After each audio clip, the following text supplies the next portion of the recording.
마켓나우 2부 시작하겠습니다. 시청자 여러분 안녕하세요. 이지혜입니다. 자, 월요일부터 파란색 물결 일색입니다. 장 시작하고 나서 코스피가 많이 밀리면서 매도 사이드카가 발동이 됐습니다. 올해 전반적으로 이란의 전쟁 리스크 혹시 장기화에 대한 우려감 좀 짙게 깔려 있는 그런 모습이고요. 환율이 문제입니다. 1,510원 선으로 올라가면서 굉장히 오래간만에 17년 만에 최고치를 찍는 흐름들이 나타나고 있는 그런 모습이고요.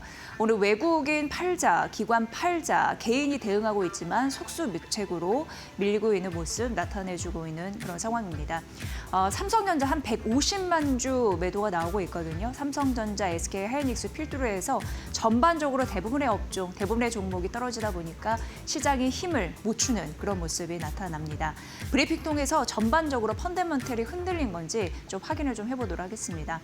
오늘 전반적으로 파란색 물결 일색이다라는 말씀을 드렸는데 이런 종목들은 사실상 크게 밀리지 않으면서 선방하는 모습, 그런 이유가 있습니다. 왜냐하면 지금 유가 불안, 환율 불안 이런 부분 때문에 시장에 급브레이크가 막 걸리고 있는 상황인데 유가 상승의 수혜주이기 때문이죠. 전반적으로 밀리는 상황에서 나홀로 지금 오르는 흐름들 좀 나타나고 있습니다. 에너지 전쟁의 진정한 주인공이라고 하면서 오늘 아침 IM증권에서 포스코 인터내셔널을 분석을 했더라고요. 물론 장중 고점에서는 상승폭을 일부 반납하긴 했습니다만 크게 밀리지 않는 흐름들 나타나고 있는 거고요. 목표 주가 9만 원으로 상향 조정했습니다. 유가 상승에 대한 수혜주입니다. 첫 번째, 미얀마 가스전인데요. 이미 2008년에 중국에 우리나라로 말하면 국영 석유공사 같은 곳과 장기 계약을 맺었습니다. 그래서 13년부터 30년간 장기적으로 계약을 맺었고 그렇다 보니까 안정적인 공급망을 확보했다 이런 부분 나오는 거고요.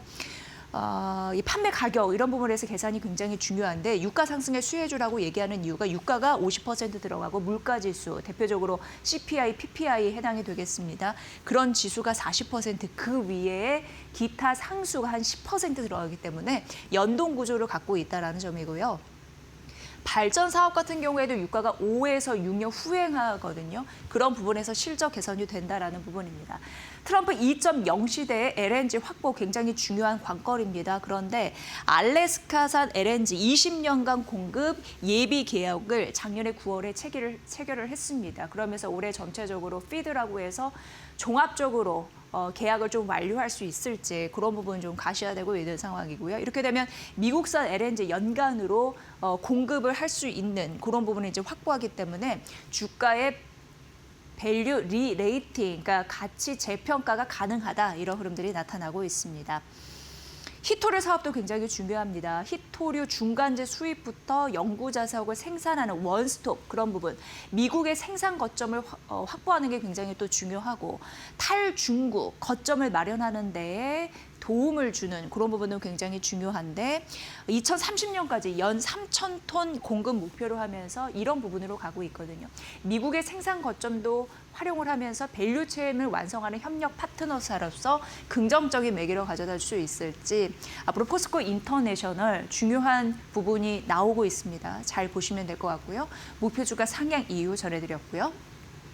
저희가 지난주 머니코드를 통해서 펄 어비스 글로벌 출시 전략을 재빠르게 알려드렸고 하루 전날 평론가들의 평점이 78점으로 기대 이하이기 때문에 줄줄이 떨어지는 흐름들도 언급을 해드렸습니다. 과연 조정의 끝일까? 오늘 아침에 세 곳의 증권사의 리포트가 나왔는데요. 그리 쉽지는 않을 전망입니다. 오늘 상승하는 흐름들이 좀 반단하면서 마이너스로 돌아서 흐름들 장중에 좀 나타나고 있는 상황이고요. 대표적으로 SK, 삼성 이런 증권에서는 중립을 유지를 했거든요. 투자 의견입니다. 그런데 삼성증권에서 보면은 목표 주가는 올렸습니다. 36,000원에서 42,000원으로 하지만 목표 주가 상단이 그렇게 높지는 않습니다. 일단 붉은 사마 7년간의 그 긴 세월 동안 거의 이제 만족하지 못하는 흐름들이 나타났다라는 때문에 급락을 했던 거고 다만 여기에서는 붉은 사마 한 200만 장 그래서 팔려서 초기 흥행에 성공했다라는 이슈는 나오지만 평가가 워낙 엇갈려서 판매 지속성 이런 게 지속적으로 판매량이 붙을까에 대한 우려감은 있다라는 부분이었고요. SK 같은 경우에는 중립을 유지했습니다. 초반에 플레이어 수 판매량, 평가 변동성이 워낙 높아서 주가의 하방을 과연 견고하게 지지해줄 수 있을까? 안 그럴 수도 있다라는 입장인 거고요. 그러니까 중립을 유지했겠죠. 다만 NH투자증권에서는 목표 주가를 43,000원에서 51,000원을 올려 잡았고 투자 의견 매수를 유지했는데요. 큰 폭으로 최근 주가가 조정을 받았기 때문에 앞으로 주가는 안정권에 진입을 한 전망이다라고 얘기했습니다만 다수 그리고 유저들의 판단 그런 부분이 온라인상의 그런 의미 이런 부분으로 봤을 때 의견이 제시되는 흐름이 봤을 때 중립이 조금 더 많지 않나라는 게 좀 나오고 있습니다. 과연 조정의 끝일지 지속적으로 언급되는 데이터 여러분께 말씀드리도록 하겠습니다. 그러니까 이슈가 있는 종목 좀 살펴봤고요. 지금 현재 시간 10시 5분 지나고 있습니다. 시황 상황 듣고 나서 머리코드 이어가겠습니다. 김윤주 캐스터 전해주세요.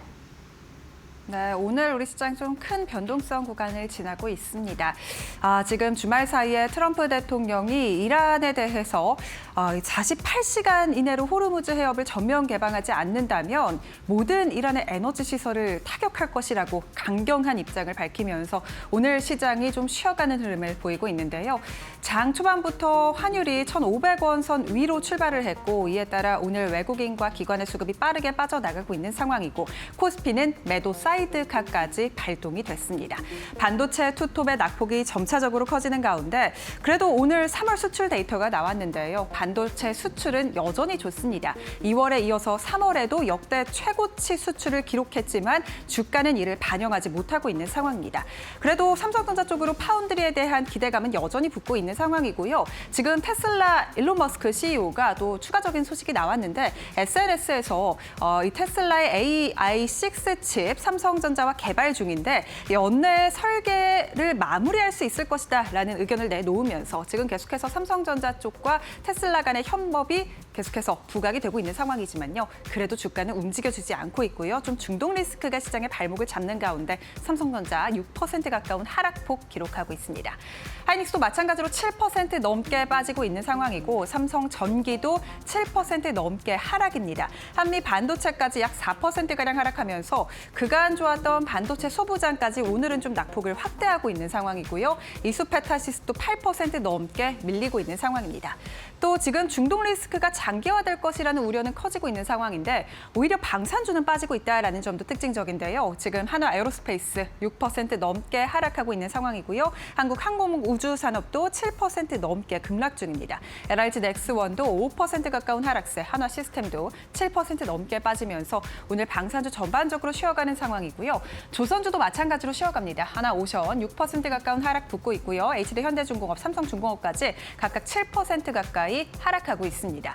또 그간 지금 전력 데이터 센터 관련해서 전력설비 3사가 좋았는데요. 오늘은 전력설비주까지 전반적으로 쉬어갑니다. LS 일렉트릭도 6% 넘게 하락하는 가운데 HD 현대일렉트릭도 5% 넘게 빠지고 있고요. 효성중공업도 5.89%가량 하락 중입니다. 오늘 원전 관련된 종목들은요. 일단 장 초반 대비해서 좀 상승폭을 많이 줄이기는 했는데요. 대우건설과 GS건설 같은 종목들 지금 상승 탄력이 많이 둔화됐습니다. GS건설 같은 경우에는 오늘 신고가를 경신하기도 했지만 이 상승분을 모두 반납했고요. 두산에너빌리티도 낙폭을 확대하면서 6.75%가량 하락 중입니다. 최근 들어 외국인의 순매수가 원전주 쪽으로 들어오면서 두산에너빌리티 전장에서 외국인의 순매수 1위를 기록했지만요. 오늘 주가는 일단은 6% 가까운 하락세 붙고 있다는 점 확인되고 있고요. 삼성물산 같은 건설 관련된 종목도 7% 넘게 빠지고 있고 현대건설도 오늘은 5% 가까이 하락하면서 건설주 단으로도 오늘은 하락하고 있다는 점 좀 체크되고 있고요. 오늘 포스코 인터내셔널 같은 종목들 지금 앞서서 보신 것처럼 증권사에서 LNG 관련된 수혜가 부각된다라면서 긍정적인 리포트를 내놓았습니다. 이에 따라 오늘 주가가 좀 상승 탄력 강하게 붙으면서 신고가 부근까지 움직이며 출발을 했는데 다만 신고가를 경신하지는 못했고요. 좀 상승폭을 조금 내려놓으면서 현재 시간 기준으로는 약 1% 가까운 상승세 가져가고 있다는 점 말씀드리고요. 관련해서 LNG 모멘텀 받는 종목들, 삼성 ENA라든지 관련된 종목들 전반적으로 좋은 시세를 내고 있지만 지수 자체적으로 좀 큰 폭으로 밀리는 만큼 상승 탄력이 좀 많이 둔화됐다는 점 말씀드리도록 하겠습니다. 삼양식품 같은 경우에도 1% 가까이 상승하고 있는데요. 지금 지수가 밀리는 와중에도 그래도 삼양식품이 일본에서 지금 불닭 관련된 신제품을 출시한다라는 모멘텀 붙으면서 좀 1% 가까이 상승해주고 있고요. 나머지 APR이라든지 그간 좀 좋았던 종목들이 좀 큰 폭으로 낙폭을 기록하고 있다는 점이 오늘 시장의 특징입니다. APR 8% 넘게 밀리는데요. 전장까지 저번 주에 정말 연일 신고가를 경신하면서 정말 40만 원 선을 뚫어낼 수 있을 것이라는 기대감까지 붙었는데요. 오늘은 일단 화장품 관련된 종목 안에서 좀 순환매가 돌면서 APR은 쉬어가고 콜마 B&H 같은 종목들 좀 중소형주 단에서 상승세가 나타나고 있다는 점 짚어드리도록 하겠습니다. 코스닥 시장 상황도 바로 열어볼 텐데요. 오늘 코스닥 시장은 일단 삼천당 제약이 주인공이죠. 그간 지금 에스페스 관련해서 먹는 인슐린에 대한 기대감을 안고 전장에서 시총 1위를 기록했는데 오늘 1위를 정말 단단히 굳히고 있는 모습을 보이고 있는 상황이고요. 지수가 일제히 빠지고 있고 그간 바이오 대장주였던 알테오젠도 6% 넘게 밀리는 가운데 삼천당 제약은 홀로 빨간불 켜내고 있습니다. 4.85%가량 급등하면서 오늘 시가총액 22조 원까지 돌파해냈고요. 시총 1위 자리 견고히 지킵니다. 시총 2위와 3위 단에 있는 알테오젠과 또 에코프로 같은 종목은요. 시총이 지금 19조 원, 18조에서 19조 원 가까이 왔다 갔다 거리고 있는 상황인데 삼천당 제약이 지금 계속해서 시총 격차를 벌려나가고 있는 중이고요. 나머지 제약바이오주들은 좀 쉬어가는 가운데 올릭스 같은 종목들은 10% 넘게 빠집니다. D&D 방학tek도 8% 넘게 지금 좀 하락폭을 키우고 있다는 점 짚어드리도록 하겠고요. 제약바이오주들이 쉬어가는 가운데 기술주들도 오늘은 함께 빠집니다. 레인보우 로보틱스 같은 로봇주들 오늘 9.41%가량 하락 중이고요. 로봇 관련된 로보티즈라든지 성장 관련된 종목들 지금 미국에서 유가 급등에 따라 인플레이션 우려가 나오고 있고 이에 따라 금리 상승에 대한 우려도 나오고 있는 만큼 성장주들이 좀 쉬어가는 분위기가 오늘 특징적으로 나오고 있습니다. 그래도 반도체 소부장단이 낙폭이 그렇게 크지는 않은 상황이고요. 낙폭을 조금씩 회복하면서 두산 테스나 같은 종목들은 장 초반부터 지금까지 상승을 유지하고 있습니다. 1.66%가량 상승 중이고요. 화장품주 안에서 실리콘2가 상승으로 전환이 되면서 1% 가까운 상승세 붙고 있다는 점 말씀드립니다. 오늘 지금 BTS 관련해서 조금 관객 수가 생각보다 적었다라는 평가가 나오고 있는 상황이고요. 이에 따라 그간 좀 미용 의료기기단이라든지 화장품이라든지 매수세가 강하게 붙을 수 있을 것이라는 기대감 붙었던 종목들 그리고 엔터주까지 오늘은 전반적으로 좀 쉬어간다라는 점 말씀드리도록 하겠고요. JYP 엔터테인먼트, SM 엔터테인먼트, 하이브까지 오늘 전반적으로 쉬어가는 가운데 하이브 주가는 10% 넘게 밀리고 있다라는 점까지 짚어드리도록 하겠습니다. 오늘 전반적으로 시장이 쉬어가고 있는 상황인데 일단 그래도 유리기판이라든지 반도체 소부장 안에서 코스닥 시장에서 좀 받쳐주는 종목이 있는 상황이고요. 그리고 지금 LNG 관련된 종목들 그리고 또 원전 관련된 종목들 쪽으로 코스닥 시장 안에서 종목별 차별화 장세 그 안에서 좀 올라주는 중소형주들이 있다라는 점 말씀드립니다. 지수 상황도 바로 열어보도록 할 텐데요. 오늘 코스피 코스닥은 일제히 파란불 켜면서 좀 내려주고 있는데 코스피 같은 경우에는 5% 넘게 밀리고 있습니다. 장 초반에 매도 사이드카까지 발동이 된 이후 6% 넘는 하락폭을 가져가기도 했는데 현재 시간 기준으로도 일단은 5.58%가량 하락세 유지하고 있는 상황이고요. 5,458포인트 지나갑니다. 코스닥도 3.98%가량 하락하면서 1,115포인트 지나가는데 지금 시총 1위인 삼천당 제약이 조금 받쳐주면서 그래도 코스피보다 코스닥 쪽의 낙폭이 조금은 덜하다라는 점이 확인되고 있는 상황이고요. 코스피 200도 5.81%가량 밀리면서 오늘 시총 상위단, 특히나 반도체주가 좀 큰 폭으로 밀리고 있다라는 점 지금 개장한 지 1시간가량 지났는데 더욱더 계속해서 이러한 낙폭이 커지고 있습니다. 매매 동향도 함께 열어볼 텐데요. 오늘 코스피 시장에는 그래도 개인의 순매수가 좀 받쳐줍니다만 외국인과 기관의 순매도를 뒷받침하기에는 역부족입니다. 외국인이 1조 6천억가량 오전장 들어서 강하게 팔고 있고요. 기관도 1조 7천억가량 팔면서 오늘 외국인과 기관의 순매도가 합쳐서 3조를 넘는 상황입니다. 개인이 그래도 3조 원 넘게 시장을 순매수해주고 있지만 오늘 지금 원달러 환율이 급등한 점에 따라 지금 외국인과 기관의 수급이 빠르게 이탈하고 있는 상황이고 코스닥 매매 동향도 함께 살펴보면요. 오늘 코스닥 시장에도 외국인과 기관의 순매도가 나오는데 외국인의 순매도가 좀 가파릅니다. 800억가량 순매도하고 있고 기관은 100억가량 팔고 있는데요. 개인이 그래도 1,000억가량 사들여주면서 오늘 양시장을 개인이 조금은 뒷받침해주고 있지만 전반적으로 지수의 낙폭이 회복되고 있지는 않는 상황입니다. 오늘 시장 잘 대응해 보셔야겠는데요. 향후 투자 전략까지 저희와 함께 이어서 살펴보시죠. 오늘 시장이 밀리는 건 시장 외적인 그리고 우리나라 외적인 이슈, 뭐 국제유가 오르고 환율 이슈 이런 부분 때문에 떨어지는 겁니다.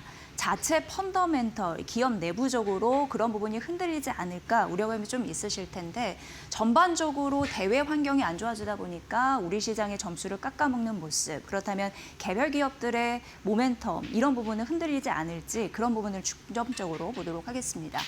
일단 JP모건에서 삼성전자와 SK하이닉스 그리고 메모리 전반적인 시장을 분석을 했습니다. 삼성전자는 오히려 올려잡았습니다. 목표가를 30만 원으로 올려잡았죠. 24만 원에서. 그러면서 비중 확대 유지 의견을 제시를 했습니다.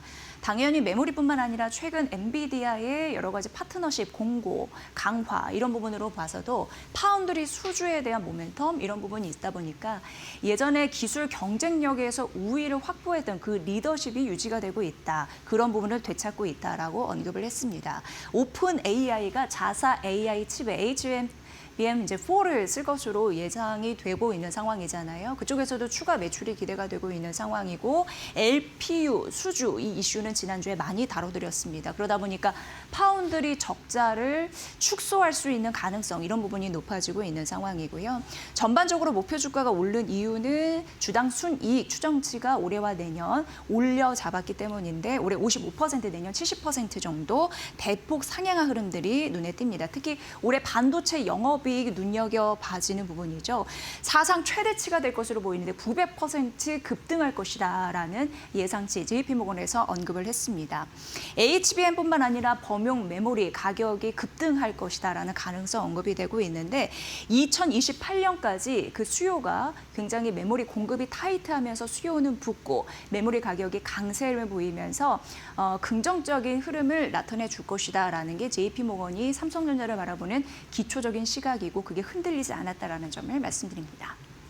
다음은 이제 SK하이닉스인데요. SK하이닉스 삼성전자의 주주 환원 이 부분도 조금 더 보도록 하겠습니다. 영업 현금 흐름, 그 이익 그런 부분에서 긍정적인 흐름들이 나타나고 있는데 일단 잉여 현금 흐름에서는 주주 환원 확대 기대감이 나타나는 거고 그 부분 기반으로 배당이 한 50% 정도 나올 것으로 보이고 110조 투자 이건 아무래도 R&D 그리고 설비 투자 이런 부분이 되겠습니다. 올해 말까지도 특별 배당까지 추가적으로 기대감이 있는 상황인데 최대 40조 원 전망이 되고 있는 상황이고요. 총 배당금 1년 사이에 10% 늘어날 것으로 보이고 25% 이상 배당 성향 이런 부분 이건 이제 목표입니다. 왜냐하면 고배당 기업으로 가는 목표 그런 기업이 되고자 하는 목표 이런 부분에 깔려 있다는 점 말씀드립니다. SK하이닉스도 목표 주가를 대폭 올려잡았는데 125만 원에서 155만 원으로 올려잡으면서 비중 확대 유지 전략을 제시를 했습니다. 올해 SK하이닉스 JP모건이 보기에는 영업이익이 200조 원을 돌파할 것이다라는 가능성이 있고요. 28년도에는 더 높아질 것으로 예상이 되는데 326조 정도 전망을 하더라고요. EPS 전망 올해 43% 내년 60% 이러한 데이터를 지속적으로 보여드리는 이유는 이러한 흐름들이 꺾여졌나가 궁금하실 것 같아서 알려드리니까 비교 분석해 보시면 될 것 같고요. 지금 AI 시대에 추론 시대에 더 부각을 받고 있습니다. 학습에서 추론으로 옮겨가는데 근데 AI 추론 시대에 이 추론 관련해서 전체 시장이 커졌다라는 겁니다. 규모. 거기에 들어가는 메모리량도 급속도로 커질 가능성이 있어서 그런 부분에서 긍정적이다라는 부분을 JP모건에서는 언급을 했습니다. 그 외에 AI 수혜를 독식할 수 있는 여러 가지 제품을 만들어내고 있습니다. HBM을 비롯해서 소캠 그리고 QLC 저장 장치 이런 부분들이 효자 역할을 하고 있으니까 보시고요. 장기 공급 계약에 대한 3년에서 5년짜리 이거는 삼성전자뿐만 아니라 SK하이닉스가 가질 수 있는 구조적인 장점이 될 텐데 그뿐만 아닙니다. 최태원 회장 같은 경우에도 ADR 상장에 대한 그런 부분이 추가 모멘텀으로 작용할 수 있음을 넌지시 언급을 했는데 그런 부분이 주가의 상승, 촉매제가 될 가능성이 있어서 지속적으로 봐라라는 의견이었습니다. 참고해 보시면 될 것 같고요. 자, 메모리 시장은 전례 없는 슈퍼 사이클 이런 부분이 이어질 것이고 그 호황이 5년까지 이어질 가능성이 있다라고 JP모건은 언급을 했습니다. 2028년까지 1조 달러 이게 우리나라 돈으로 1,300조 원이 넘어갑니다. 그 전망이 되고 있는 거고 AI 그리고 범용 메모리 이런 부분이 지속적으로 진화가 하면서 메모리 수급이 굉장히 타이트할 것으로 보입니다. 1년간의 공급 부족을 지나서 2028년, 이제 2년 정도 남은 건데요. 그 하반기 점진적으로 수급이 균형을 이뤄갈 것이다 라고 언급이 되고 있습니다. AI 가치 점유율은 내년 한 47% 전망하네요. 이런 데이터도 참고해 보시면 될 것 같습니다. 하나증권에서 오늘 아침에 반도체와 비반도체의 싸움 누가 이길 것이나 이런 전망 리포트를 내놨습니다. 지금 어떻게 보면은 반도체, 비반도체 누가 이길 것인가 그런 줄다리기 싸움을 하고 있는 일련의 흐름들을 나타내주고 있는 상황인데요. 하나증권은 오늘의 급락은 좀 예외로 하고 삼성 그리고 SK하이닉스를 제외한 반도체 그리고 하드웨어 시총 비중을 따져보니까 고점은 6.5%였는데 시총 비중에서는 아직 5%라서 추가적으로 주가 상승 동력은 있다라고 판단을 했습니다. 그러면서 투자 시나리오로 봤을 때 종목을 언급했는데요. 기본 조건은 있습니다. 올해와 내년 이익이 증가하는 기업 중에서 영업이익률 10%대를 돌파할 것으로 기대되는 종목 삼성전기, 대덕전자 있겠고 20%대 진입이 예상된다라는 종목들 DB하이텍과 주선엔지니어링 포함되어 있습니다. 30%대 진입 예상되는 그런 종목은 TSK 언급을 했고요. 50%에 육박할 가능성이 있다라고 언급된 그런 종목은 리노공업, 한미반도체. 최근 이런 종목단에서 긍정적인 그런 흐름들이 나타날 수 있는 이유, 바로 여기에 근거가 있다라고 보여집니다.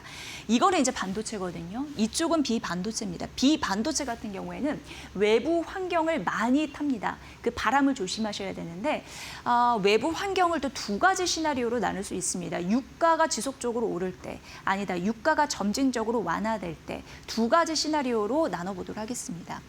일단 유가가 오르면 기대 인플레이션이 올라갑니다. 그리고 달러 강세 시나리오가 나타나는데 그때 S&P 500과 그리고 코스피 이렇게 좀 나눠서 업종을 분류를 했습니다. 이 업종 분류의 전제 조건은 주가 수익률, 그리고 PER, PBR 이런 수익률, 이익률, 그리고 이익률 추정치 이런 부분은 월간으로 해서 업종 전략을 제시를 한 거고요.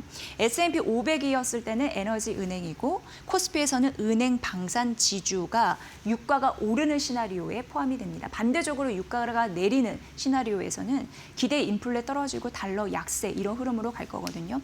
그때 S&P 500은 위에 이 업종이 있고요. 그리고 코스피는 밑에 업종을 제시했으니까 이 부분 참고해 보시면 될 것 같습니다.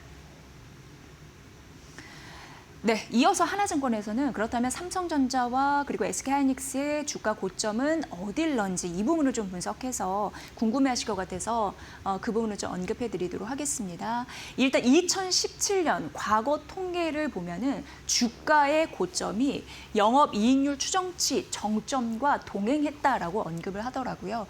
그를 비로소 봤을 때 영업이익률 정점은 내년 2분기가 되지 않겠느냐라고 언급을 했습니다. 지속적으로 계속 펀더멘털이 변화가 없이 증권사의 전망은 자꾸 눈높이가 올라가는데 언제 꺾일지 그 부분을 굉장히 중요시하잖아요. 그래서 이렇게 증권사에서 어느 부분이 정점이다라는 포인트를 제시할 때 눈여겨보시면 될 것 같습니다. 지속적으로 비교 분석하는 건 저희 머니코드에서 해드릴 거고요.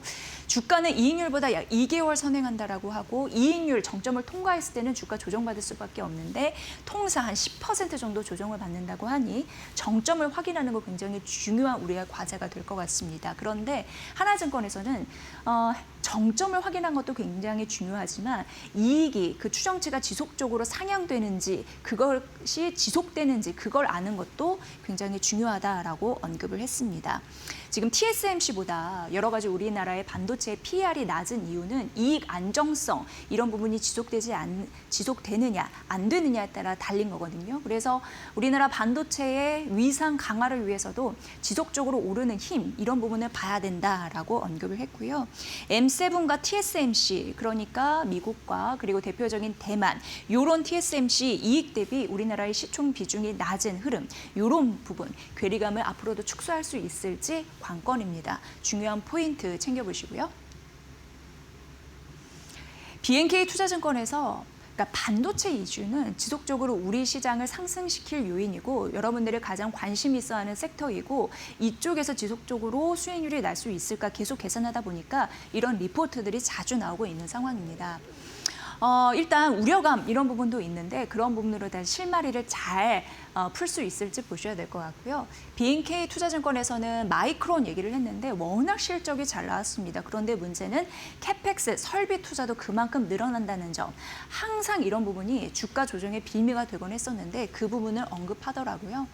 지금 상반기에는 AI 캐펙스, AI 관련 설비 투자의 증가율이 우위를 점했는데 이게 하반기 들어가면서 옮겨 붙는다고 합니다. 반도체 캐펙스 증가율 이런 부분도 역전이 될 가능성이 있다라고 합니다. 그러나 다행히 이제 삼성전자, SK하이닉스 1분기 영업이 큰 폭으로 상회할 것으로 전망치를 그런 부분을 좀 예상을 하고 있다라고 언급을 합니다.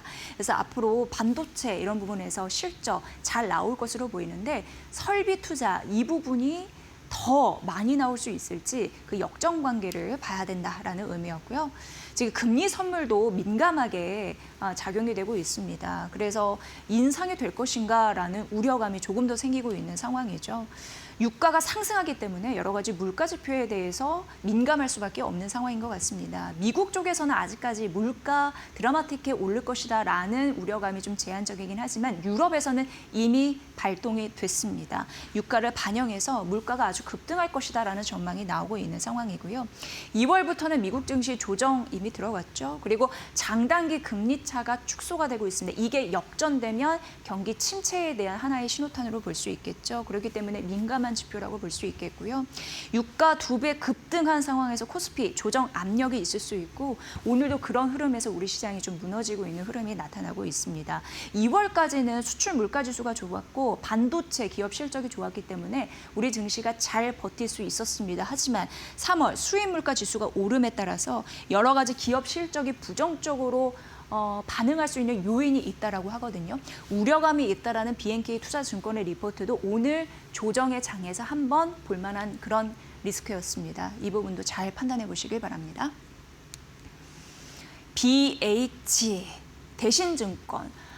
오늘 분석을 했습니다. 그러니까 여러 가지 변수, 불확실성 속에서도 든든한 모멘텀이 있다면 크게 밀리지 않는 흐름들 나타내주고 있는데 BH는 애플의 폴더블 폰 그리고 AI, 특히 피지컬 AI 본격적으로 양호재가 집중될 가능성이 있다라고 하면서 대신증권에서는 얘기했죠. 기존 목표가 대비 한 16% 상향 조정하면서 35,000원을 제시를 했습니다. 올려 잡은 겁니다. BH 같은 경우에는 올해 3차 성장 구간에 진입했다고 합니다. 그럼 1차, 2차는 언제냐? 1차 같은 경우에는 2017년도였습니다. 이때 아이폰에 OLED를 처음으로 적용한 흐름인데 이게 1차 성장 구간이었고요. 2차 같은 경우에는 지금으로부터 4년 전입니다. 경쟁사가 거의 다운됐거든요. 철수를 하면서 반사이익을 톡톡히 받으면서 그때가 2차 성장 구간이었습니다. 그렇다면 대신증권은 지금이 올해가 3차 성장 구간이 될 것이다 라고 얘기를 했는데 애플 폴더블 폰이 9월 정도 제품이 나올 것으로 보이거든요. 그런데 6월 이런 장비 같은 경우에는 먼저 움직이잖아요. 핵심 부품 같은 경우에는 기판 생산이 6월 예정이 되어 있는 상황입니다. 폴더블 폰이기 때문에 여러 가지 디스플레이 이런 부분이 많이 쓰입니다. 그렇기 때문에 OLED 디스플레이, 메모리 공급 이런 부분이 또 일정이 구체화되면서 디스플레이 화면이 2개이기 때문에 매출도 2배로 오를 가능성 이런 부분은 언급을 한 거고요. 올해 매출 2조 돌파에 대한 가능성을 대신증권에서는 언급을 했습니다. 영업이익 같은 경우에도 1년 사이에 125% 성장 가능하다고 하니까 이 부분도 중요하겠네요. BH를 주목하는 이유는 차량용 무선 충전기 사업을 하기 때문인데요. 이게 AI 충전기와 맞닿아 있습니다. 전기를 보낼 수 있는 그런 부분에서 잘 보시면 될 것 같은데 내년 신규 매출이 예상이 된다고 합니다. 그렇기 때문에 애플 관련해서 그리고 AI 시대의 긍정적인 흐름들이 바로 여기서 나타나는 거고요. 애플 공급에 대한 확대, 이런 제품이 확대가 됐는데 연성 PVC 기판이라고 해서 우리가 자율주행이나 피지컬 AI, 로봇 같은 거 만들 때 굉장히 유연하게 그런 기판들이 있어야 됩니다. 물론 딱딱한 것도 필요하지만 유연한 기판을 만들어야 됩니다. 그래야지 잘 착장이 되면서 움직이겠죠. 그런 부분에 대해서 생산 능력을 확보한 흐름들이 긍정적이다라고 언급을 했습니다. 당연히 그런 유연한 기판 그리고 단단한 기판, 전 영역의 고른 기판 이런 부분이 생산 능력이 가능하기 때문에 피지컬 AI 시대에 조금 더 모멘텀을 받아갈 수 있는 상황이고요. 충전 시스템 여기 말씀드렸고 반도체 로봇 관절에 들어가는 여러 가지 부품 이런 부분을 담당하다 보니까 긍정적인 매기가 쏠릴 가능성이 있다고 합니다. 목표 주가 상향한 대신증권의 의견도 중요해 보입니다. 자, 그리고 오늘 TMC, 오늘 대부분의 업종과 종목이 떨어지는데 두 자릿수 급등하는 종목 TMC입니다. 그런데 KB증권에서는 투자 의견과 목표 주가는 따로 제시하지 않았습니다. 이 부분은 명확히 좀 말씀드립니다. 그런데 왜 올라가냐? 유가와 역시 AI 이런 부분에서 긍정적인 모멘텀을 양축에 장착하고 있기 때문에 이렇게 언급해 볼 수 있을 것 같습니다. 여기가 작년 12월에 상장한 어떻게 보면 새내기주입니다. 산업용 특수 케이블 기업이고요. 그렇다 보니까 요즘에 통신, 케이블 이런 부분으로 많이 주목받는데 선박 케이블, 해양 케이블은 특징적으로 말씀드리는 게 하나를 파놔도 마진이 좀 붙습니다. 고마진 제품입니다. 그뿐만 아니라 원전 케이블, 광 케이블 이런 쪽입니다. 국내 점유율 50%를 차지하고 있고요. 유가 상승의 수혜 1년에서 2년 반영이 된다고 하는데 해양 플랜트 발주 확대하면서 해양 케이블 같은 경우에는 고마진 제품이라고 말씀드렸죠. 이쪽으로 좀 두둑히 붙을 수 있는 부분이 있고요. 그리고 AI 수요가 증가하면서 수혜를 받을 가능성이 있는데요. 이런 부분이 다 언급이 되어 있습니다. 다만 6월 15일까지 보호예수 걸려 있습니다. 락업 물량 그 이후에 매도 출회 가능성이 있으니까 이 부분은 투자 유의사항으로 보시면 될 것 같네요. 올해 영업이익은 1년 사이에 110% 넘는 성장 가능하고요. 해양 수주 북미 매출이 올라가면서 긍정적인 실적이 기대해 볼 수 있다라는 가능성 언급됐습니다. TMC 오늘 오르는 이유 그리고 지난주 화요일에 상한가 갔고 지난주 금요일에 22% 급등했습니다. 오늘도 추가적으로 오르는 흐름들이 나타나는데 그 이유가 유가와 AI의 동시 수혜를 받기 때문에 이렇게 언급이 되고 있습니다. 최근 시장 오늘 흔들리지 않는 종목들의 대부분 모멘텀이 이쪽에서 나오지 않나라는 생각을 해봤을 때 중요한 부분 같습니다. 여러분도 참고해 보시기 바랍니다. 네, 좀 오늘 어질어질할 정도로 대부분의 종목이 떨어지면서 기운을 좀 빠지게 하고 있는데 이런 시장을 어떻게 대하면서 이번 주 시장을 출발해야 될지 그 전략 알아보도록 하겠습니다. 김태훈 이데일리 온 파트너 연결해 보죠. 파트너님 반갑습니다. 네, 안녕하세요. 네, 오늘 시장 대외적인 불확실성 지속적으로 좀 받아가고 있네요. 어떻게 보십니까? 네, 여러분도 잘 아시겠지만 미국이 이란과의 전쟁에서 이게 이제 점점 줄어드는 게 아니라 오히려 확산하고 있기 때문에 이 호르무즈 해협 같은 경우는 완전 봉쇄할 경우 우리 같은 경우 에너지선이 완전히 막혀버립니다. 당연히 오늘 보시면 아시겠지만 국제유가도 오르면서 우리나라에도 석유값도 최고 가격대를 실시하는데도 가격이 오를 것이라는 기대감 때문에 투자자들은 또 그 정유주 같은 이런 종목들을 매수하고 있죠. 이게 투자자 학습 효과가 되어 있기 때문인데요. 그러면 또 한편으로 국제유가가 올라가면 태양광 발전이나 풍력 발전, 원전주 같은 이런 대체에너지 쪽에 대한 매수가 많이 몰리는데 오늘은 시장 자체가 무너지면서 여기서도 차익 시장 매물이 나왔습니다. 하지만 그 개별 종목 중에 이 태양광 발전이나 풍력 발전의 원전주는 그동안 한 일주일 정도 계속 올라왔기 때문에 차익 시장 매물이 나오는 것이고요. 이걸 바꿔 더 갈 수 있습니다. 그렇기 때문에 이 태양광 발전이나 풍력 발전은 어차피 국가의 에너지 대전환의 정책에 따라서 정책의 지원을 받는 쪽이기 때문에 이런 쪽은 좀 더 긍정적으로 볼 필요가 있고요. 그리고 시장 전반에 소나기는 피하고 보자는 심리가 일단 뭐 팔고 보자 그리고 현금을 일단 쥐고 상황을 보자라는 심리들이 있습니다. 현금을 쥐게 되면 오후장에 들어서 저가 매수가 들어오게 되죠. 그렇기 때문에 지금은 무조건 시장이 폭락했을 때 여기서 추격 매수하고 그러니까 바닥을 찍고 다시 올라온다고 생각해서 추격 매수하는 것이 아니라 낮은 가격에 하락한 가격에서 그쪽에다가 매수 주문을 내놓고 기다리는 느긋한 심정이 필요합니다. 시장 전반적으로 국내 기관과 외국인 투자가들이 대규모 매물을 내놓고 특히 코스피 시주에서는 대규모 매물을 내놓기 때문에 이런 종목들이 나름대로 좀 싸게 살 기회를 특히 실적이 좋은 우량주들을 싸게 살 기회를 주고 있습니다. 그리고 통신주 같은 경우는 매수세가 살아있는 모습인데요. 빛과전자가 지금 장 초반에 상한가를 치기도 했고 옵티코어나 다산네트워크스, 오이솔루션 등이 빨간색을 켰습니다. 이거는 말 그대로 이 5G에 대한 투자가 고도화되고 6G로 넘어가는 과도기적 단계에서 이 통신 장비들은 지난 몇 년 동안 계속 하락했다가 바닥에서 올라가고 있는 종목들입니다. 물론 최근 한 달 사이에 이 통신주들이 많이 오르긴 했지만 앞으로 더 갈 자리가 있는 종목들이기 때문에 이 통신 장비들은 좀 관심을 갖고 보셔야 되고요. 지금 시장에서 호재성 재료와 앞으로 성장성을 감안할 수 있는 그런 대기성 매수가 남아있기 때문에 이런 종목들의 성장성 있는 종목들, 실적이 좋은 종목들, 이런 종목은 급락했을 때 그 급락한 자리, 저가 자리에서 추격 매수가 아니라 저가에 싸게 살 수 있는 기회를 잡으시는 게 좋으실 것 같습니다. 그리고 지금 많이 오른 종목들을 추격 매수하다가는 자칫하다가는 이 하락폭에서 단기 고점에 물릴 수도 있기 때문에 그런 부분은 좀 조심하실 필요가 있고요. 지금 위기가 계속될 수 있는 스태그플레이션으로 연결될 수 있는 그런 위기감이 있지만 이번에 한국은행 총재 후보자로 지명된 분이 금리 인상을 해서라도 인플레이션을 선제적으로 막아야 한다는 분입니다. 그렇기 때문에 우리 시장에 대한 펀더멘탈에 대해 자신감을 가지시고 시장을 보시면 지금 시장에서 실적 좋고 우량주들을 싸게 살 수 있는 박앤세일장이라는 걸 느낄 수 있을 겁니다. 내부적으로는 튼튼하면서 앞으로 잘 갈 수 있는 종목, 특히나 이제 주가가 조정을 받으면서 싸게 살 수 있는 기회이다라고 언급을 해주셨는데 그럴 종목을 찾는 게 이번 주 관건이겠네요. 어떤 관심주 찾으셨나요? 네, 대표적으로 지금 국제유가가 오르면 항공유 같은 것들이 오르기 때문에 이 항공주들이 별로일 거다라고 생각하시는 분들이 많습니다. 하지만 대한항공도 그렇고 대표적으로 우리나라 국적기인데요. 여기는 올 연말에 아시아나항공과 통합해서 통합 국적기를 예정하고 있습니다. 이 말은 하루하루 지날수록 통합 국적기로 다가가고 있다는 것이고 이것이 현실화되면 이 동아시아에서 가장 큰 항공사가 탄생하게 되는 것이죠. 물론 대한항공 올 1분기에 국제유가 일부 좀 올랐지만 그럼에도 불구하고 실적이 대단히 좋습니다. 이번 BTS의 공연을 보셨을 때 아시겠지만 외국인 관광객들이 굉장히 많이 찾았죠.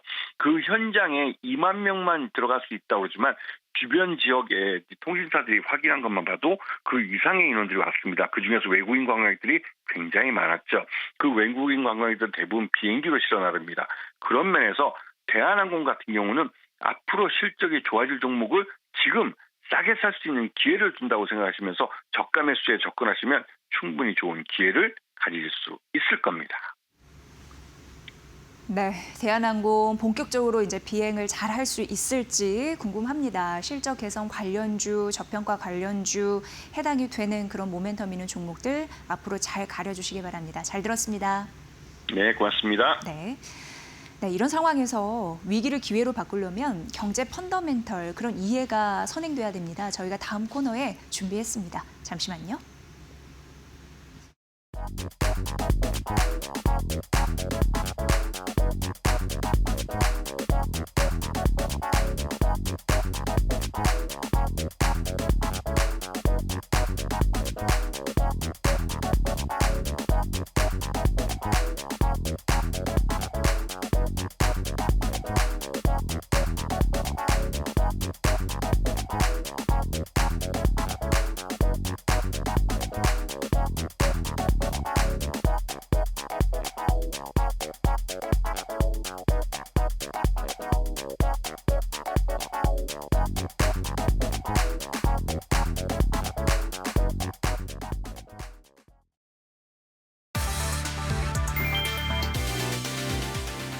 미국과 이란 간 전쟁 여파로 글로벌 투자 자금이 미국 자산으로 다시 몰리고 있다. 핵심 배경은 유가 급등이다. 전쟁 이후 중동 리스크가 커지면서 에너지 수입 의존도가 높은 유럽과 아시아 증시가 더 크게 흔들렸고 미국은 세계 최대 석유 천연가스 생산국이라는 점에서 상대적으로 방어력이 부각됐다. 월스트리트 저널에 따르면 2월 말 전쟁 발발 이후 미국을 제외한 글로벌 주식 MSCI 지수는 약 10% 하락한 반면 미국 지수는 5.4% 떨어지는 데 그쳤다. 같은 기간 독일 닥스 지수는 11%, 일본 니케이는 9.3%, 코스피는 7.41% 4% 하락했다. 연초까지만 해도 투자자들은 AI 주식 과열을 피해 유럽과 아시아로 이동했지만 유가가 뛰고 전쟁 불확실성이 커지자 다시 미국으로 방향을 틀었다. 전쟁 국면에서 에너지 충격을 버틸 수 있는 시장으로 미국이 다시 선택받고 있다는 해석이다.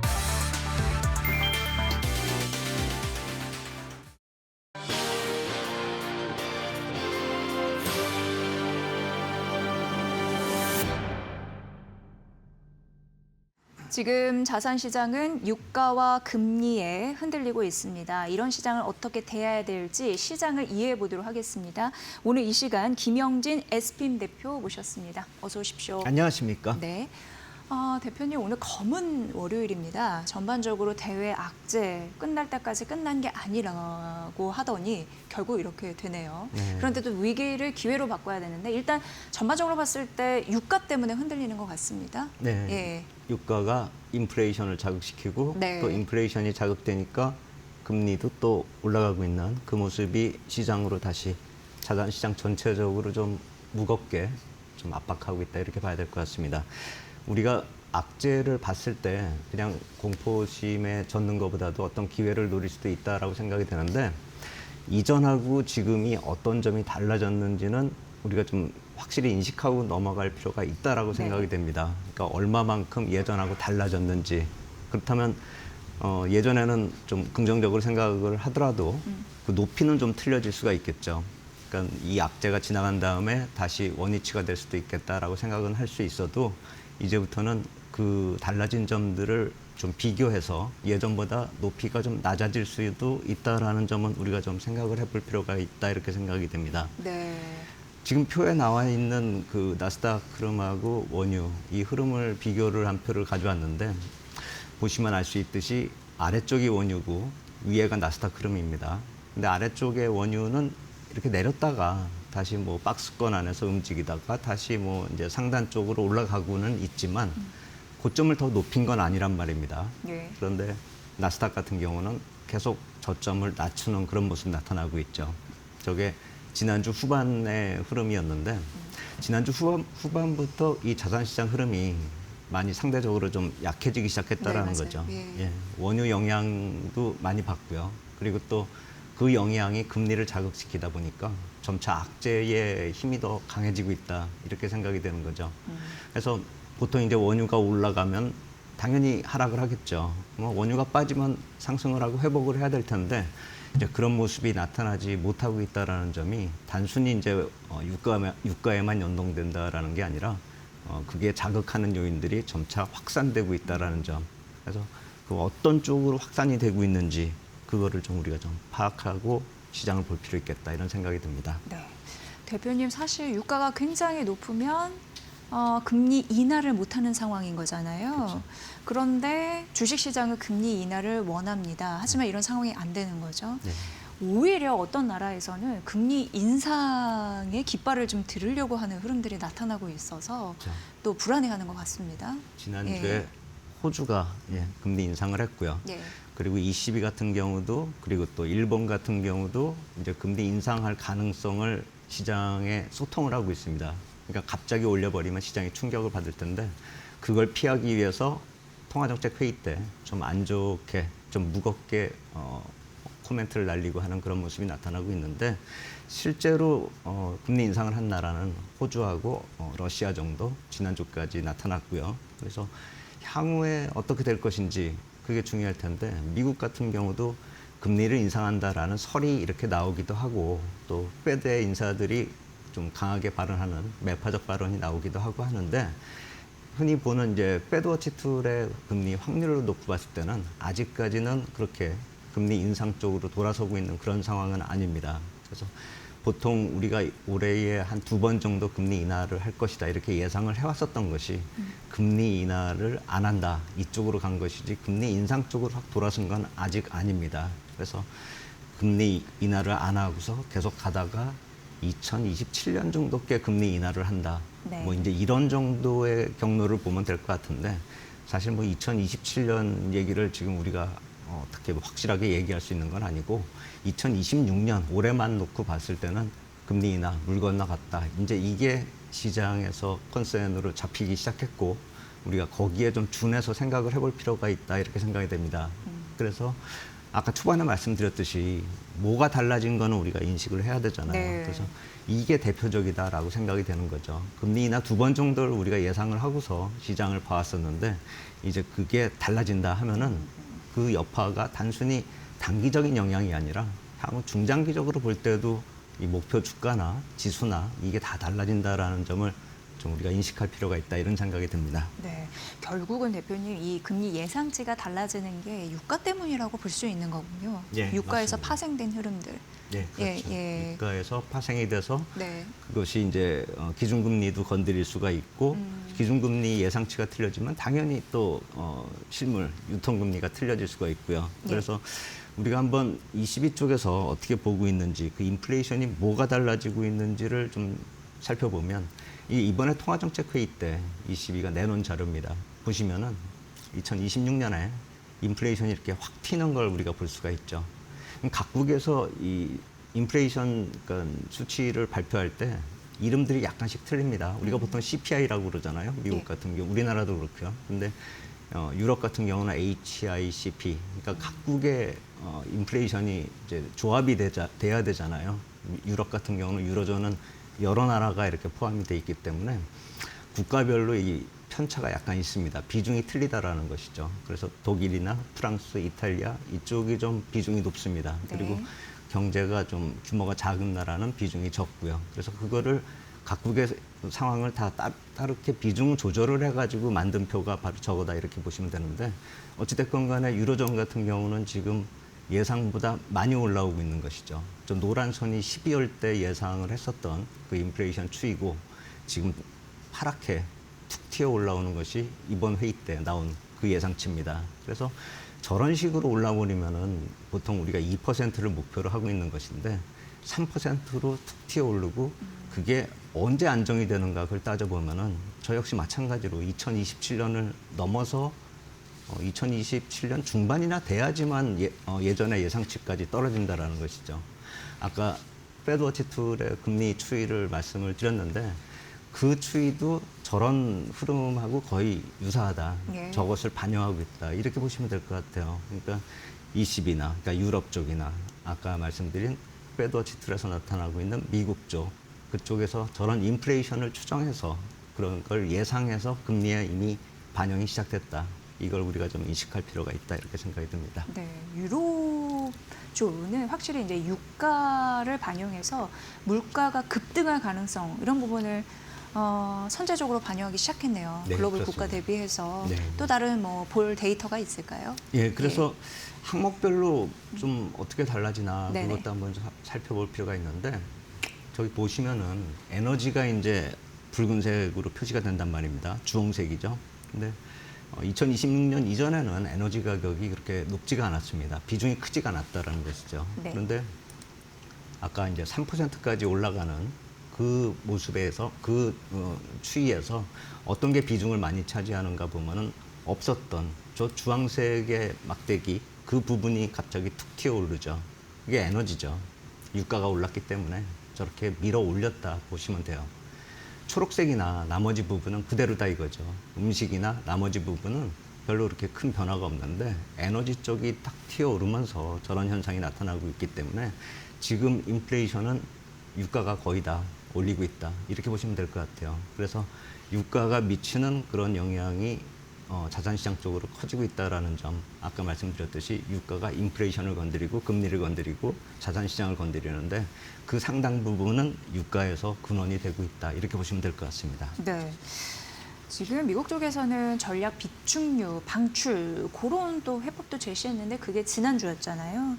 근데 이런 부분에서 또 의미를 찾을 수 있을지 모르겠습니다. 이게 통하고 있는지 그것도 좀 불분명하고요. 그러니까 이게 장기화에 대한 우려감이 고스란히 반영이 되는 거겠죠. 그렇죠. 네. 미국 같은 경우 이제 4억 배럴 이상 가지고 있는데 비축류를요. 그런데 이번에 1억 7천만 배럴을 방출한다 이렇게 얘기를 했습니다. 네. 그리고 지난주에 그 절반 정도 8,600만 배럴을 방출을 하는 그런 경매를 이제 했는데 한 50%, 한 절반 정도밖에 낙찰이 안 됐습니다. 그 이유를 살펴보면 저 방식이 현금으로 이렇게 갚는 게 아니라 물량으로 갚는데 물량을 이번에 가져간 거에 20%를 업해서 그러니까 늘려서 반납을 하는 겁니다.